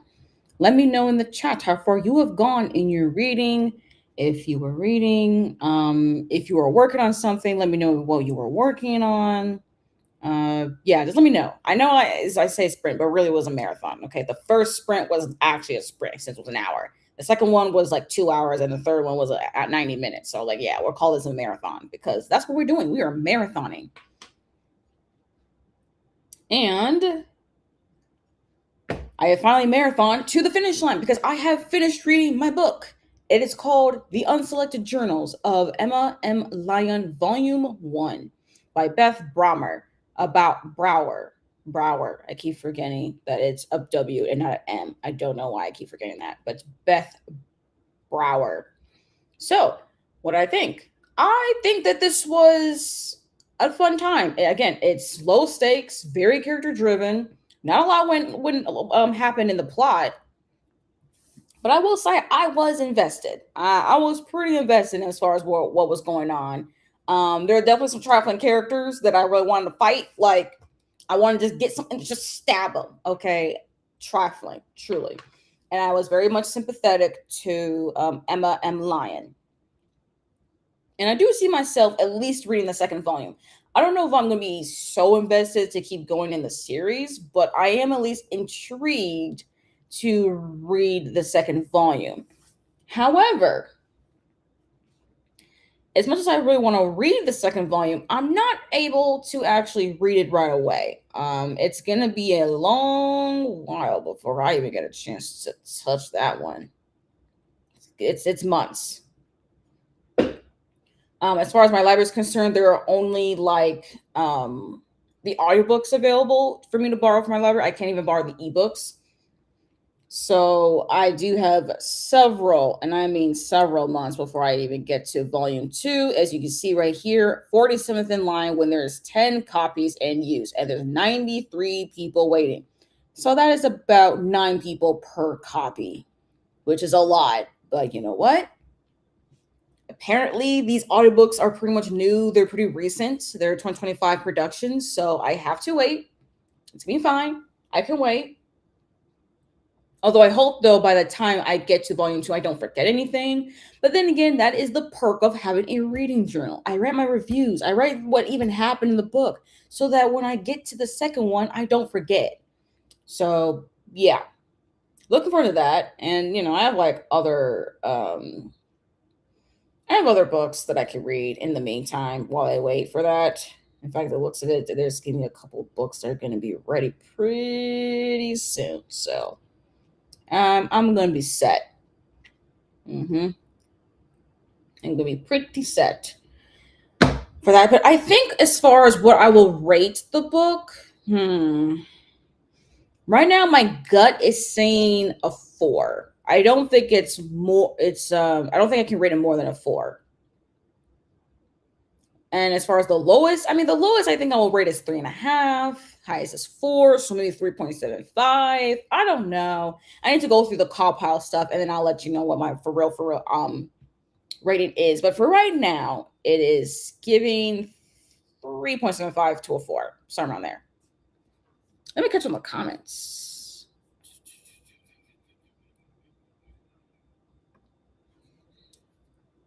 Yeah, Courtney said like glad that they refreshed because they were an hour behind. Which that does happen sometimes. I don't know why. Sometimes when you like leave a live stream, you come back to it and it shows you that like, oh, the stream is going, but like an hour ago. They don't show you what's current. It's very weird. Made it back. Yes, I did. Oh, we're probably gonna head out soon with thanks for hosting sprints. Well, thank you, Aisha, for joining us.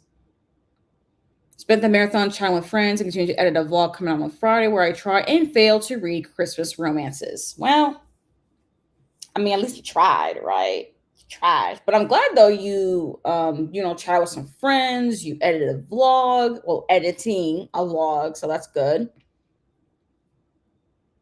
Even though you did try and, mind you, fail at, reading Christmas romances, but you know what? You tried. That's the point, is that you tried.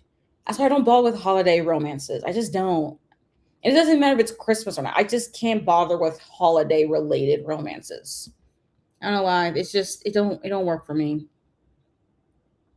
The video is me just descending more and more into despair and breaking down after yet another DNF. I hate when that happens. You know, when you're vlogging, you're doing a reading vlog or just vlog, and you just talk about your books, and like you just feel gutted every time you like, nope, I have to DNF this book. Like it just doesn't work. I hate when that happens. I really do. But again, props to you though for DNFing and not trudging your way through, because I think you feel even worse if you try to trudge your way through. If we're doing any more sprints, I probably have another hour or so in me, and then I have to go to bed as maybe pushing midnight by then. That is true, actually. Since you are in the UK, midnight is 6 p.m. Central for me. And that would be midnight, yeah, by the time 6 p.m. Central. That makes sense. I do think I have it in me another sprint, and it'll be a sprint, not like a marathon. So maybe a little bit shorter.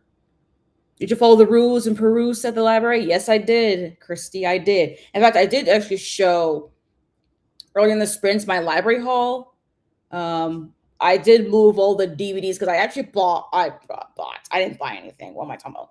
I brought 6 DVDs and 1 book. Unfortunately, they're all the way in the living room. So, I mean, yeah, I can do it right now. Why not? I'll just be quick about it though, because like I don't want to linger on them for too long. But I will at least show you, Percy, since I think you missed it. The DVDs and the 1 book that I've gotten from the library. It's quite a haul, not gonna lie. Okay. So let's start off with, again, Fruits Basket, Season 1, Part 1. I think this is the 2019 version of the anime. I was looking it up. I have to watch it and I'll come back to it. But to the looks of the way that things are looking, it looks like 2019. It doesn't look like the actual original version, which is fine. I've been wanting to watch a newer version anyways. I just haven't thought about it in a long minute. But yeah, I'm curious to rewatch that. And then I have this French drama called La Syndic sorry, La Syndicaliste. La Syndicaliste. This is a French drama. It's very political. I think it's a French political drama. So that's the second one there. And then I have Hereditary, a horror. If I'm in the mood for some horror, at least I have that. I have Count of Monte Cristo. This is the 2024 adaptation. Originally in French, but I think there is English audio. We'll see. But I've been wanting to read the Count of Monte Cristo, but I think watching an adaptation would further push me a little bit further into actually picking up the book. You know, I'm intimidated with the thick classics, but I think this adaptation would be cool. And then I have here Batman Ninja, DC animated movie. I mean, I'm very much a fan of Batman, so like I'll watch anything regarding Batman and his story and stuff like that. So very curious to watch this one. And then we have Guillermo del Toro's Pinocchio, which I have actually already watched on Netflix, because this is a Netflix original film. But I saw this at my library that they have the DVD version. I'm like, you know what? Let me just watch it on DVD. Why not rewatch it? Especially since I want to watch Guillermo del Toro's Frankenstein adaptation. So I'm like, why not watch another adaptation from him? Why not? Just to get the vibe that he given. And then there's the 1 book that I had borrowed, and that's The Feeling of Falling in Love by Mason Deaver. This is young adult queer contemporaries. So yeah, heard great things about it, and I'm gonna give this one a shot. So yeah, that is my just a quick look as far as my library haul here. Mostly just DVDs, but and also I don't know if I'm going to get through all 6 of these, but they're there. I'll give it a shot. And when my library calls me like, hey, you have an overdue library item, I'm just going to ignore them. You know, I'm just going to ignore it, because, you know, I'm not going to get any fine. I mean, they're not going to find me. I don't think so. Yeah, it is what it is. You know, just don't tell any librarians for a local library. Okay, let's not talk about that. All right, you knocked out another 20 pages in Asylum. You napped, and now you're working on the blanket. Nice. You got 4 library cards. The Queer Liberation Library, which, do I have that? I think I do have a library card from Queer Liberation Library. I should. I just don't use it as much. Your local library, the state library, and the nearby university. Ooh, okay. Coolio. For me, I do also have the Queer Liberation Library. I have my local county library. And I also have access to an online, like a digital library card from a county in Texas. So those are my 3 library cards. I wish I can collect even more library cards like Pokemon cards, but I still have not mastered the art of collecting library cards. Not yet. We'll figure it out though. You did have 5 books for that vlog, and every day it brings more and more crashing out. I didn't even finish a single book for it and gave up in the end. Oh no, I hate that. Especially as a project, I hate it when I try to read. Oh, I really do hate that for you, Kirsty, though, because you tried. Again, you tried. You had 5 books for that vlog. Man, I'm glad at least you stopped at 5, because, child, if I found out you were going to like 10, I'm like, okay, we should have stopped at like 3 if you're gonna do 10, but 5 is a much reasonable amount. Ugh, I do feel bad now. I'm like, oof, this vlog is just pain. Maybe that's why folks keep rereading Dickens' Christmas Story. Maybe, actually. I never actually read A Christmas Carol. Have I seen any like adaptations of it though? I feel like I have. It's just that nothing sticks to mind. I mean, I don't know. I find The Christmas Carol to be a very boring story. I'm like, is there really anything about it that seems interesting? I mean, based on the little premise, a little bit of I know of it, seems boring. I never read the original. Maybe I should read the original instead of saying that's boring. But also, I don't think I don't care for Charles Dickens' writing though. So that's just my popular opinion. The dearth of good holiday writing. Yep. Yeah, no issues. You refuse to read books you don't enjoy. When you get 5 in a row, you start to think maybe this is nostalgia for me. You know, just maybe. Yeah. Yeah. He'd be like that. A sapphic one. Oh, that does hurt. Not gonna lie. That does hurt. That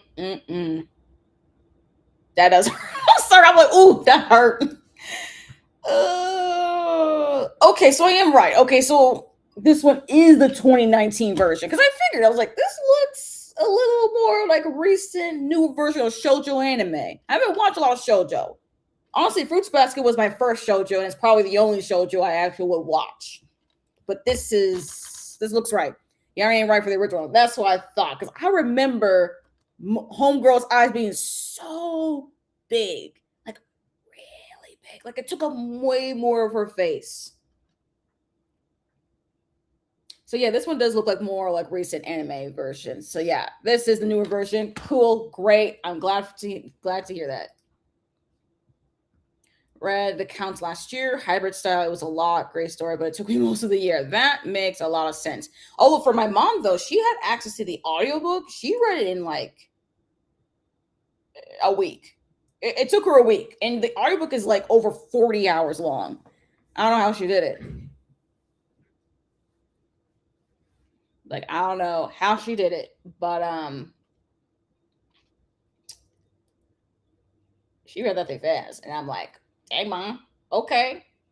And I still have yet to pick up The Consummate of Crystal, because again, I'm intimidated by the thick classics. Like, let me show y'all how thick this book is, in case some of y'all do not know. Or need a visual representation. Let me just, where is it? Okay, not it. Ooh, geez, this thing's a brick. It's paperback. It's nice and floppy, but it is a brick. Ugh. Like, look at this, y'all. The Count of Monte Cristo by Alexander Dumas. You see how this? You see this? You see how thick this is? Like, look at this, and then look at this. You see? See the thickness? We're going on my muscle. You see that? That's how thick this book is. It's floppy though. I do like this Penguin Classics edition, but it is thick. It is. How many pages is this? 1,243 pages. Very long. I don't know about it. So that's we're gonna watch the movie. We're like, let's just watch an adaptation. Just to get into reading the thing. Okay. Quite a section of DVDs. I love the variety. I love the variety for me too, because I'm like, ooh. I also haven't not borrowed a lot of DVDs from my library in a while, so I'm like, it was really nice going to a library branch with a different DVD selection, so that I can just find something that I haven't seen in a different branch. Because there's actually a different library branch is actually closer to me than the one that I went to. It's just a little bit. The other one's just a little bit further out, but it's not that far, to be quite honest. But the one that's actually closest to me has a particular collection that I've cycled through a lot. So I'm glad I went to the one that had a renovation that's still close to me and got some new movies. So very happy about that. Guillermo. Double L is a Y sound in Spanish. Guillermo. G. Is it G? Guys, I'm like, not G. Guillermo. Why am I pronouncing this the weirdest? Guillermo.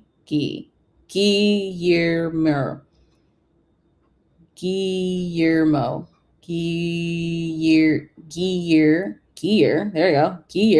We're getting it right.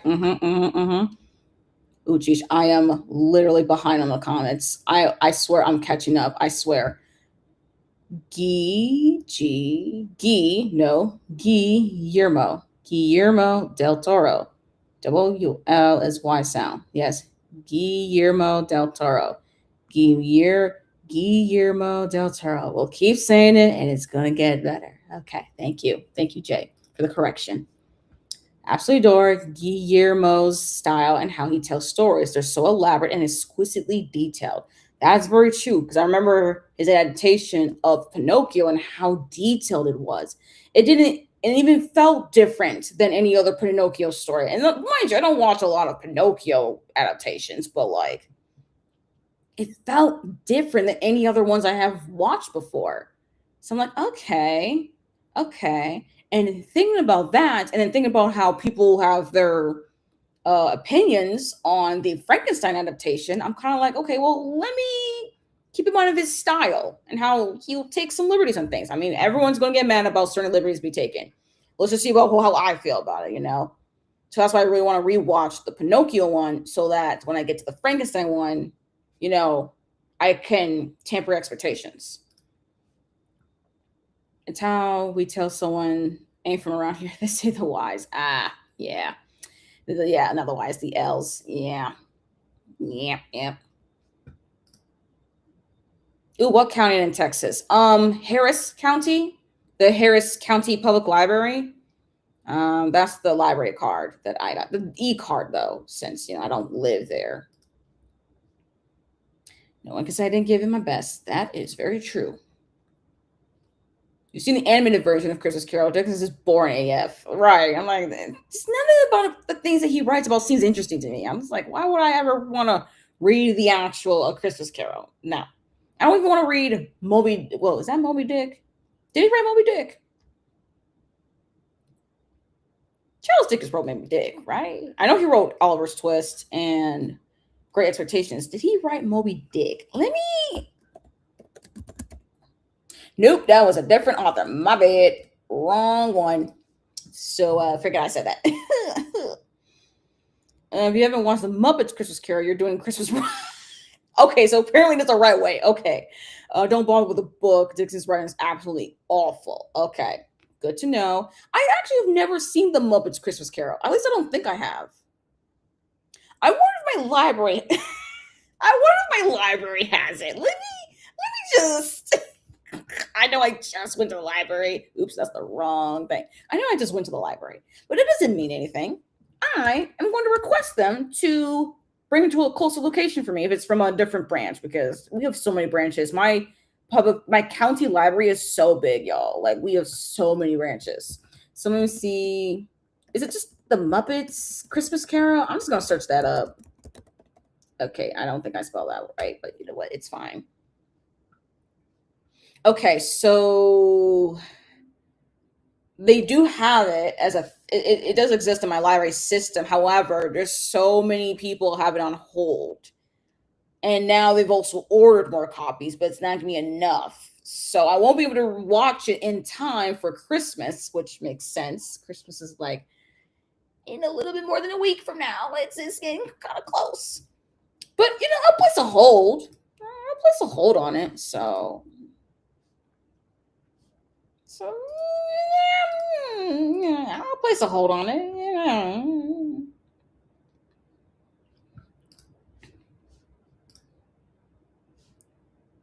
You have actually seen the Muppets version, so I've seen two versions. Well, there you go. Animated and Muppets. I watched the Muppets one. That one seems fun.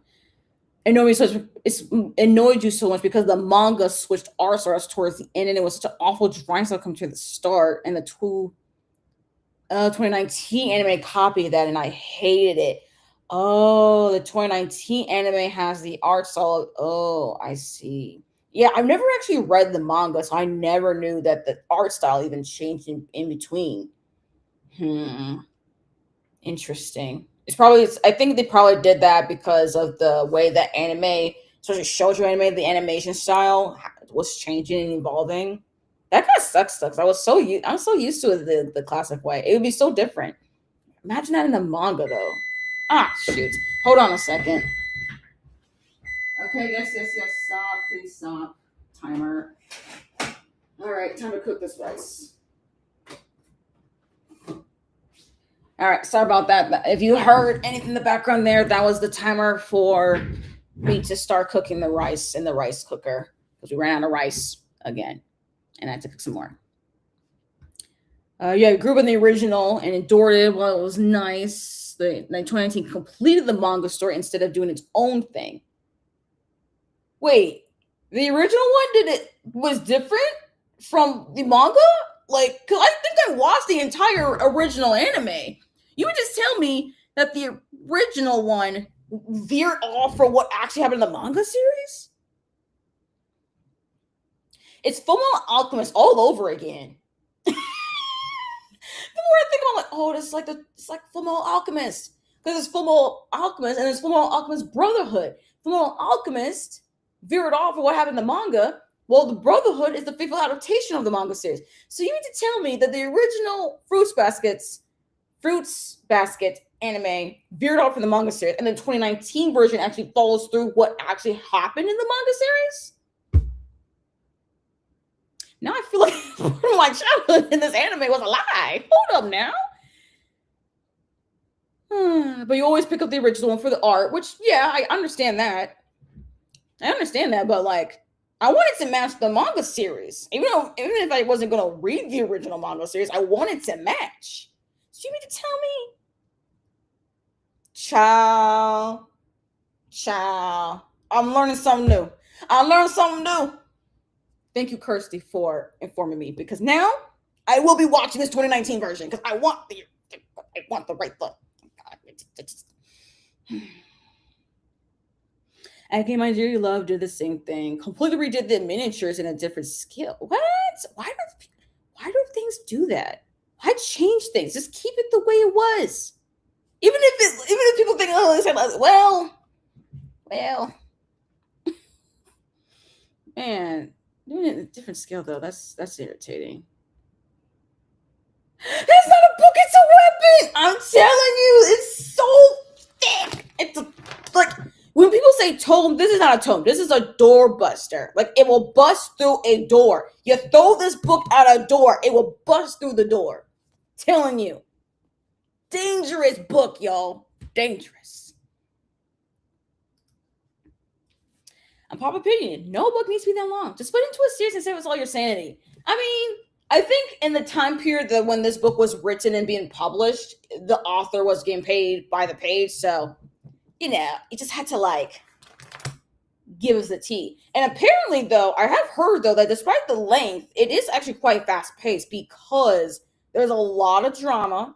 There's a lot regarding this revenge, because this is a revenge tale, mind you. This is a revenge tale.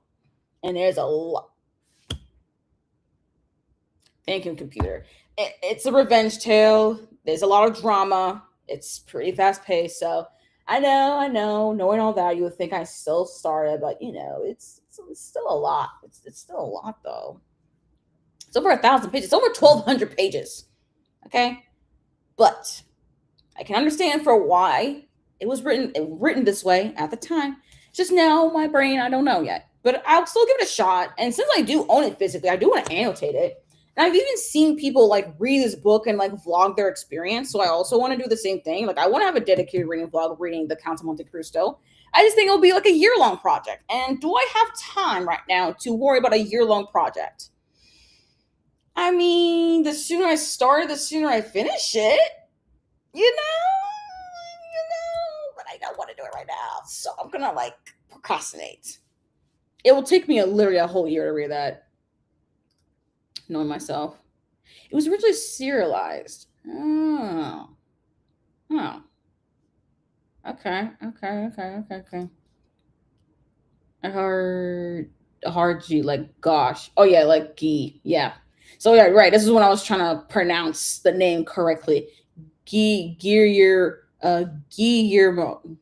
Why am I already messing it up? Guillermo. Guillermo. Yeah, I've got it. Guillermo. Okay, I'm already messing it up. Okay, I looked at it once. My brain instantly melted. Life is too short. Not just saying life is too short. What do you mean? How long is that book? No, seriously, how long is it? It says here, according to Google, let me look at Penguin Random House. Penguin Random House has an edition, nearly 900 pages. Yeah, no, thank you. It's not Charles Dickens, but no, you're definitely right. Life is too short for that. It's the only version of Christmas Carol I can tell you. Yep, the Muppets. And the Muppets are fun. I like the Muppets. I haven't watched anything of the Muppets doing like so long. Oh my gosh, it's been so long since I watched anything regarding the Muppets. So I definitely need to watch the Christmas Carol. You're welcome, Quixie. You've seen the Muppet version. Okay, got it. I will watch the Muppet version. I'm waiting for the library to give me the DVD though. That was my dishwasher. No, that is coming from our stove oven mixed combo thingamabobber there. Yeah, the original anime ran before the manga was complete. See, again, it's like Full Metal Alchemist. That's exactly what happened. The anime of Full Metal Alchemist ran before the manga series was done, so they had to veer off. Okay, so now I'm learning things. Yeah, when cut off the manga, they kind of did their own ending. That's for it. That wasn't what happened in the manga, of course. Yeah, exactly what they did with Full Metal Alchemist, because the OG FMA came out, I think, in 2003, I think, and they literally finished the anime before the manga series was done, and like it was just complete. It's very much different. Even the characterization of the characters are different in that one. Now I'm like, wait, now I just feel like, dang, I actually watched an anime that did the same thing. I'm like, wait, do I feel? I just feel like I've been lied to. Like I really thought the original was exactly what the manga was. Because then I was like, oh, there's a 2019 version. Oh, I didn't think nothing of it. I should have been more curious. I should have looked it up. I'm like, wait, why is there a 2019 version? Because they were trying to fall through the actual, be more faithful of the manga series. And I'm like, oh, okay. You know what? It's fine. It's fine. You know why? Because now I can watch it and I can be educated and to get what actually happened in the manga series. Maybe even read the manga myself. I haven't read any manga in a while. I haven't even read any shoujo manga. Fruits Basket's the only shoujo story I'll even consume. I could be wrong for that in the future, but for now, that's the only one I'm ever interested in. Yeah. But yeah, they did exactly what they did for Full Metal Alchemist, though. And so I've been through the truth with some anime and manga. It really been like that. I mean, I don't think it's that old. I mean, I don't know how old you actually are, but I don't think you're that old. It's just that for me, I'm just so not in tune with like what happens in anime versus what the manga is, because some manga series are so long, anime series are so long. I'm like, I'm not trying to do both. I just can't. I can only do one or the other. Like One Piece. I either watch the anime or read the manga. I'm more inclined to watch the anime than the manga. Yeah, now has bigger gaps between seasons to allow the manga time to move forward, or the anime won't release until the manga's almost complete. Right. Which is what I'm also wondering about things like I think Spy Family is the one manga series that like I was very much intrigued by. And I was reading the manga series and then I just got bored of it after like 10 volumes. Because I was like, where are we going? I still don't even know where that series is going. So I'm gonna wait for that series to be done, and I'll wait for the anime to be done, and then I'll consume the story again. Because again, I need Spy Family to go somewhere. I feel like it's going nowhere. Irritating me. For real. Nowadays, I mean, tends to be almost exactly following the manga. You don't see a lot of changes. That's true. Although I have heard, though, with certain animes that certain things have changed. I can't remember which ones that was. Because, again, I don't have a pulse on what's going on in manga and anime. I have not consumed any anime in a long minute or manga. I'm like, what's happening? I don't know. I'm just gonna rewatch Fullmetal Alchemist Brotherhood or like reread the manga series, which I do actually have the 301 editions of Fullmetal Alchemist. It's literally downstairs in my bedroom. So if I'm ever inclined, I just have that manga series to like reread. Sound the same thing. That's what I heard about Blue Exorcist. Yeah, I basically did a filler arc where they waited for the manga to continue, so the anime actually doesn't make sense at all. I have heard that they've done that. It sounds like a mess. New season that basically retcons everything. Oh my gosh. That's what happens when you don't just wait for the manga series to be done. Just wait for the manga series to be done. Just wait. I would rather wait for the manga series to be done and then have an adaptation that's faithful. You know, one of my hyperfixation special interests, I've been in the community for almost 25 years. You know what? Power to you. Thank you for your service, because it's things I did not know. I really did not know about the Fruits Basket one. Because I know Fruits Basket is an older anime too. So that's why I was like, I knew about it for a while, but I had no idea that the anime finished before the manga series. So yeah. But that's okay though. I am totally here for people unlocking their hyperfixation special interest. I'm totally here for it because it gives me something to talk about now. And also, I'm just very curious. I like to know all the things. Must hydrate. Oh, just now. It's fine. Totally. It's really fine, Kirsty. In the day of count, I was serialized in the newspapers. Most folks couldn't read and books were expensive. Ah, I see. Well, then that explains it then being very dramatic then, so that people can keep on wanting to like read it. That makes sense. Why it'd be so dramatic. Also, why a revenge tale, so you can give the audience be hooked into the story to keep on picking it up. Which, you know what? That actually might and get me to read the book a little bit more, knowing about that. Because again, most folks couldn't read and books were expensive. That makes sense. Truly makes sense. Interesting. At least I can know that the pacing would be very fast. Hopefully it's not too choppy though.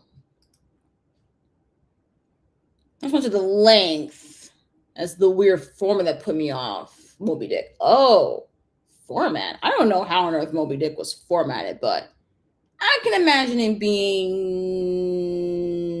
not so pleasant.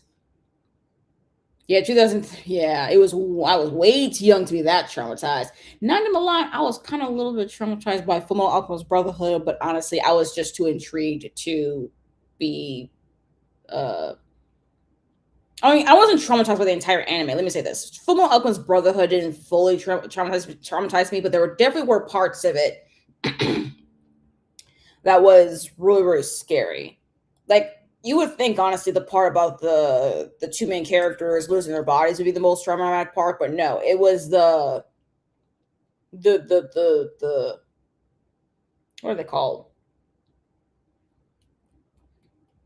The immortal soldiers. Those things. The white mannequins. That was terrifying. Okay, I was terrified as a child. I was like, wait a minute, this is creepy. Which honestly, that's the whole point. They were meant to be creepy. That was the job. However, Should not have been watching it. But regardless, though, I didn't care. I was gonna rewatch it until I understood what was going on. So clearly not traumatized enough. But 2003, I don't even know if I can even watch 2003. Not because of the subject matter of it, but also because of the fact of how different it is from the manga series. And I have now watched Brotherhood like I don't know how many times. And then I've also read the manga series, and I'm like, can I even watch the 2003? I don't even know. The characterization is also very different to me. So I don't know. L brought me off the wrong way. Then you watched that when you were 12? Oh, child. I can imagine that being very traumatizing. The world is such a cruel place. Truly, Jay. Truly. 35 next month. I was about 10 when I started watching it. Yeah. Yeah. Yeah. So they're not old. Exactly. Just discovered One Piece because of the protest flags. Ah. Yes. Yes, yes, yes. Mm-hmm. I don't know if I'll even because again, the thing about One Piece for me that is it is very long. It's the longest running manga series and anime of all time. Like it's literally the longest running, and it's still not done. It's been over 20 years and it's still going. I don't know if I ever will read it. I can't read the manga series. I'll probably watch the anime, but even then I'm like, gotta wait. But I think right now the anime is on break right now because the mangaka Oda is taking a break from even drawing the chapters. So it's a break on One Piece, but that's okay though, because I think the live action adaptation at least can get some time to catch up as well. So we'll see. Dora Spy Family. Yeah. Started picking it up again. You're on volume 15. Okay, okay. Again, I'll come back to Spy Family when it's actually done. I need to know where the story's actually going with those characters, and then I can see if I can like reinvest myself into the story again. Yeah, that's what I'll read when I'm done with the Deluge. The next one, the next in the One Piece series. That'll be number 2. Not just number 2. Well, you started the journey, like you said. You read your 100th manga for the year yesterday, so pretty on the pulse. See, but even in I'm so far behind because there's so many manga series that are coming out, whether there's a new volume or just a new one in general. There's so many. It's hard to keep track of all of it. But dang, 100th manga volume though. Props to you though. Props. Yeah, it really helped to read the count chapters as a daily serial. It beats the pants off Dickens. That I believe for sure. But just reading it daily, you know what? Maybe I should try it that. Maybe that's how like I'll do it like in the vlog. Just like, oh yeah, I just read like a singular chapter of it every single day. Just one chapter. And I don't think these chapters are long. This one even includes my copy does include a table of contents, so I know that these chapters are not long. And there's how many chapters in here? It's over 100. 117. XC, XVII. C is 100, X is 10, V is 5, II 1. 17. There's 117 chapters. So if I read a single chapter every single day, wait a minute, then it will take me like you've been doing the math. I'm like, hold up now. Remember the math. It should take me about 4 months, 30 days per month, give or take, about 4 months. Wait, this might actually be a project that can be doable. 4 months instead of a year.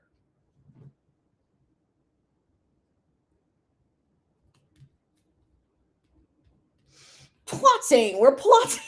I am plotting. Plotting, y'all. We're plotting up here. Anyone interested in the Consummate Crystal Rhyme? Read along. Do you read along? I should just do a vlog. Although the vlog will be irritating though, because like, dang, I'm like, oh, I'm updating like every single day. Well, no, I won't update every single day. I'll just read every single day, and I'll update every 10 chapters. So therefore, there'll be like nearly 12 updates. There'll have to be 12 updates. Yeah, 12 updates of an introduction, of the conclusion, my general thoughts. Maybe I watch an adaptation or two while in between.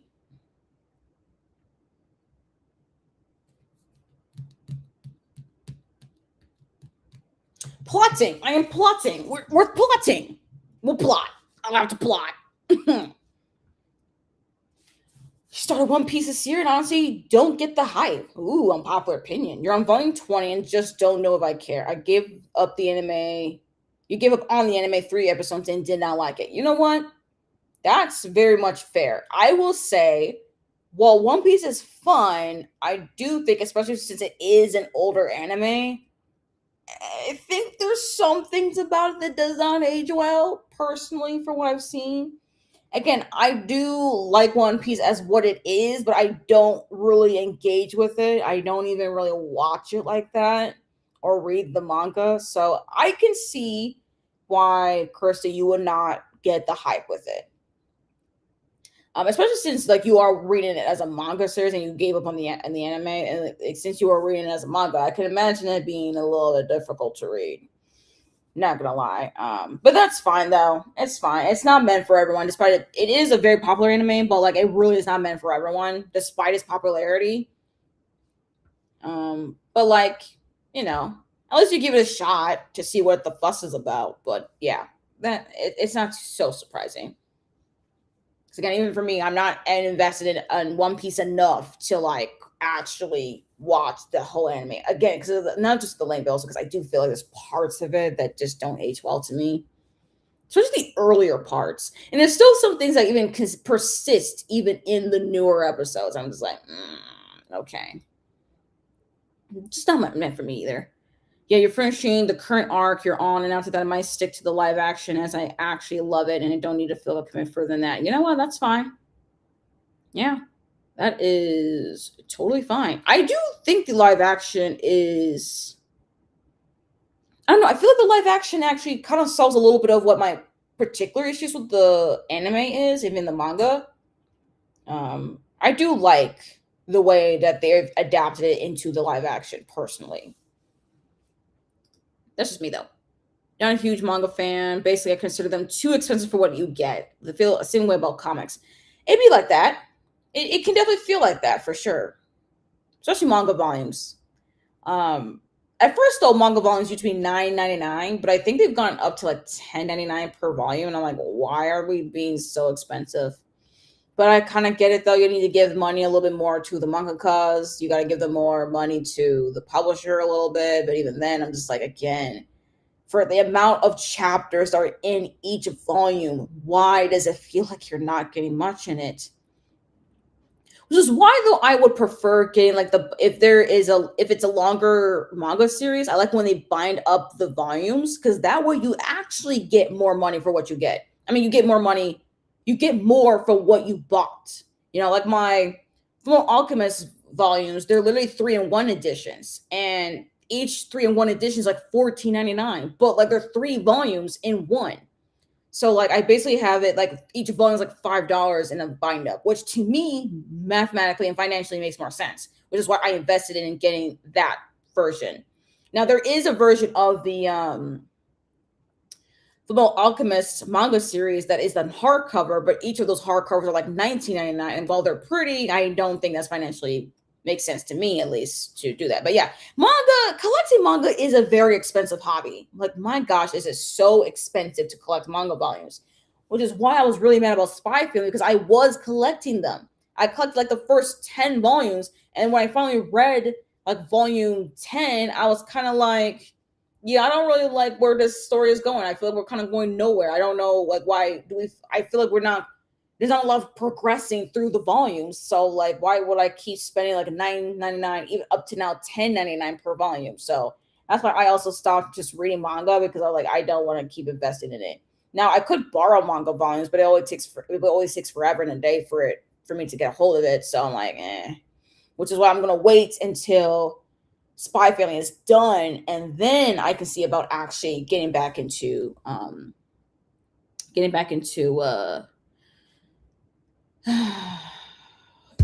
manga again and the story. Yeah, manga is overpriced, especially in Japan. They cost almost nothing. Dang, so they're just like cheap over there. Ugh, making it more expensive. Hate it. But yeah, thankfully there are places you can read them for free. That's true. That's true.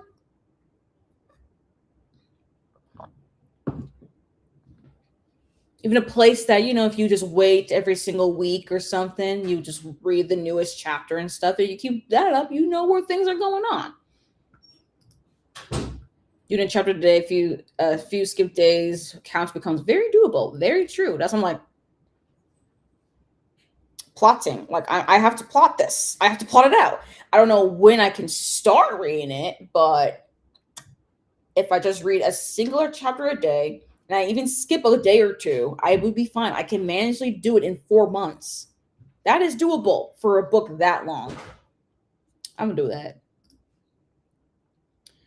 Yeah, which you never really do, but manga's a sole single exception, and then if I absolutely love them, I will buy it. You know what? That's a good idea. I mean, right? Just buying like a whole bunch of manga volumes, which yeah, I can get it. I really do. I really do. If you're very much invested in it, you just buy the whole thing. Like, why not? Especially if it's finished. Even if it's not finished, you just keep going. I think I might actually head to bed now. Oh, I see. Otherwise, I'd be dead tomorrow. Obviously, love chatting with you, though, and hope to do it again soon. Thank you, Kirsty, for joining us. Have a good night. Hope you sleep well, because I do know, yeah, it's reaching midnight your time. Most of the money from manga goes towards the translator cost. Oh, yeah, that makes sense. And they have to re-edit the pages to make sure the writing fits on the page. That makes sense, actually, because again, it was originally written in Japanese. It had, and the speech bubbles have to fit in the Japanese text, so they do have to re-edit the pages. That's a good point. And the translators deserve their work. They do. Although I do find it interesting, actually, when you think about manga and selling it in the United States, or even just in English-speaking countries, they don't actually make a note of the translator. Like, I don't even know who's translated the Fullmetal Alchemist manga. Maybe it's in there. Maybe the translator is in my copy, but I don't like translators for the manga series are actually not a thing being told to the manga readers. I don't know why that is though. Why don't they just let people know, like, hey, this is the person who's translated the manga series, like why we don't have that? Like, we have that for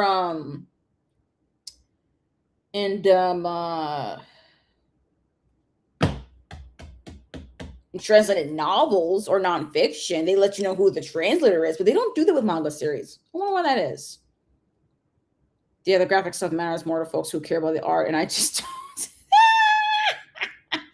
It is what it is, right? Yeah, I get the price, but I also hate how many volumes, how some of those now are anything up to $25 for a single volume. Ugh, I hate that. And also, I do think as well. It does depend too if it's like a Viz Media one where it's nice and short and small, or tall and a hardcover. It'd be expensive. Honestly, though, these days I just tell people to watch anime if they have a manga they really want to read to save money. That's true. Bedtime, now sleep. Thank night all. Have a lovely rest of your evening. Thank you, Kirsty. Good night. Sweet dreams. It makes sense about manga. It really does, though. It really does. But it still doesn't make sense to me why they don't make note, though, of the translator. I don't know. That's just my thought. But anyways, as Kirsty goes to bed, we do have time for one more sprint. And yeah, I was about to say this could be a 30-minute sprint, but the way that we've gone in time, I don't think we have time to make it 30 minutes. So we'll have to make this a little bit more than 30 minutes, not quite 45 minutes. So we'll just do a last sprint until 6:15 p.m. Central Standard. So it's not not 30 minutes, but it's not 45 minutes. It's in between. It's just in between that, like 40 minutes. So we'll do a 40-minute sprint. Let's see. Yeah, we'll keep the music. Yep, there we go. Perfect. Yep, so we shall sprint. This is our last sprint. So any reading, productivity things, if you're just reading, cleaning, resting, chilling, vibing, chatting with people, let's do that for like 40 minutes. And we shall reconvene then. So, yeah.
Salutations. That was the end of the last sprint. Please let me know in the chat how far you have gone in your reading, if you were working on something, if you just relaxed.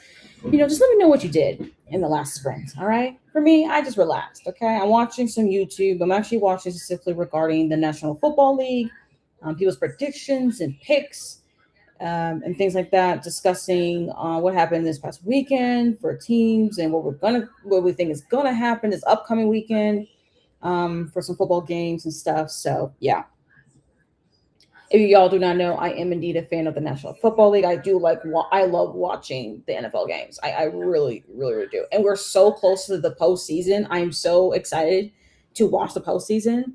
I'm just so excited. It's gonna be fun watching a lot of those games, and I cannot wait for Super Bowl 60.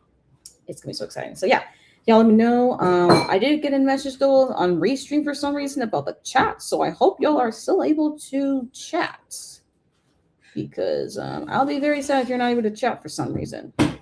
I'll just check my phone. Oh, okay, I just saw the message. So all right, looks like people are at least able to chat, so that's good.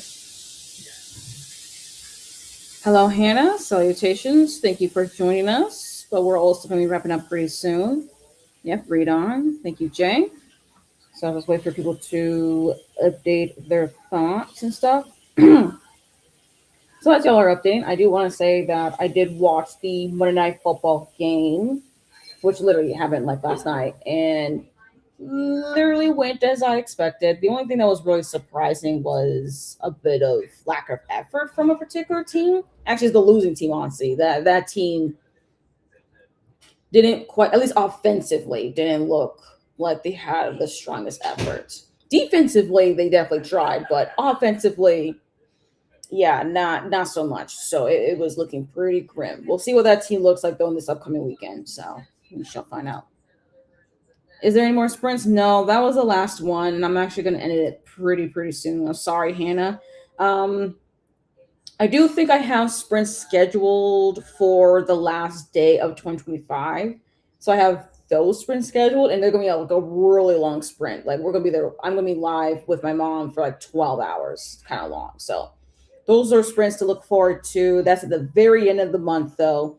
I don't know if I'll have any more like impromptu sprints, and that's gonna be a little bit harder because we're getting very close to Christmas time. I know it's a very, very busy time. It's also maybe a trying time for some people, especially who are in grief, who are grieving right now. That might be a harder time. So maybe I can find some way to sneak in some sprints during that time.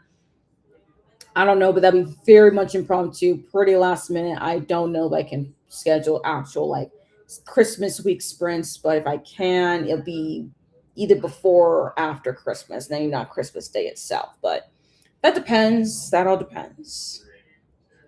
Regardless, though, thank you all for joining me. Thank you for watching and chatting with me in the chats and stuff.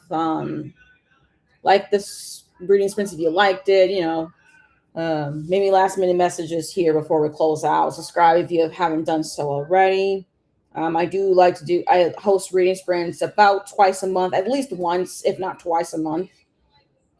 2026 is going to look a little bit different though, because I will be going back to college. So I won't have as much time, but I'll still try to make sure I have sprints at least once a month, maybe even twice. So that depends though on my schedule. That all depends. So there's that. Yeah, and I am currently filming a reading vlog. Well, not vlog. It's just a vlog. I won't say reading vlog, but it's just a vlog of me participating in Lightfall, which is a readathon. So, there'll be a vlog. Hopefully, we're coming out soon, assuming that I even edit it. But I should edit it. If y'all don't see the vlog, y'all just yell at me or something, and like I don't know, put it in the comments somewhere. I'll see it somewhere. Let me know if y'all don't see the vlog, because I should not abandon this vlog project. I should not. I will not. I will commit. I will indeed. But yeah, thank you all though for joining me. Thank you for being here. If you were here the whole time, if you were here a little bit, or you just joined us, thank you. And I hope to see you all in my next reading sprint, or whenever I post another video. I don't know when I'm going to post another video, but hopefully it will be very, very soon. And bye. Wait, can I do the thing? Is there a thing?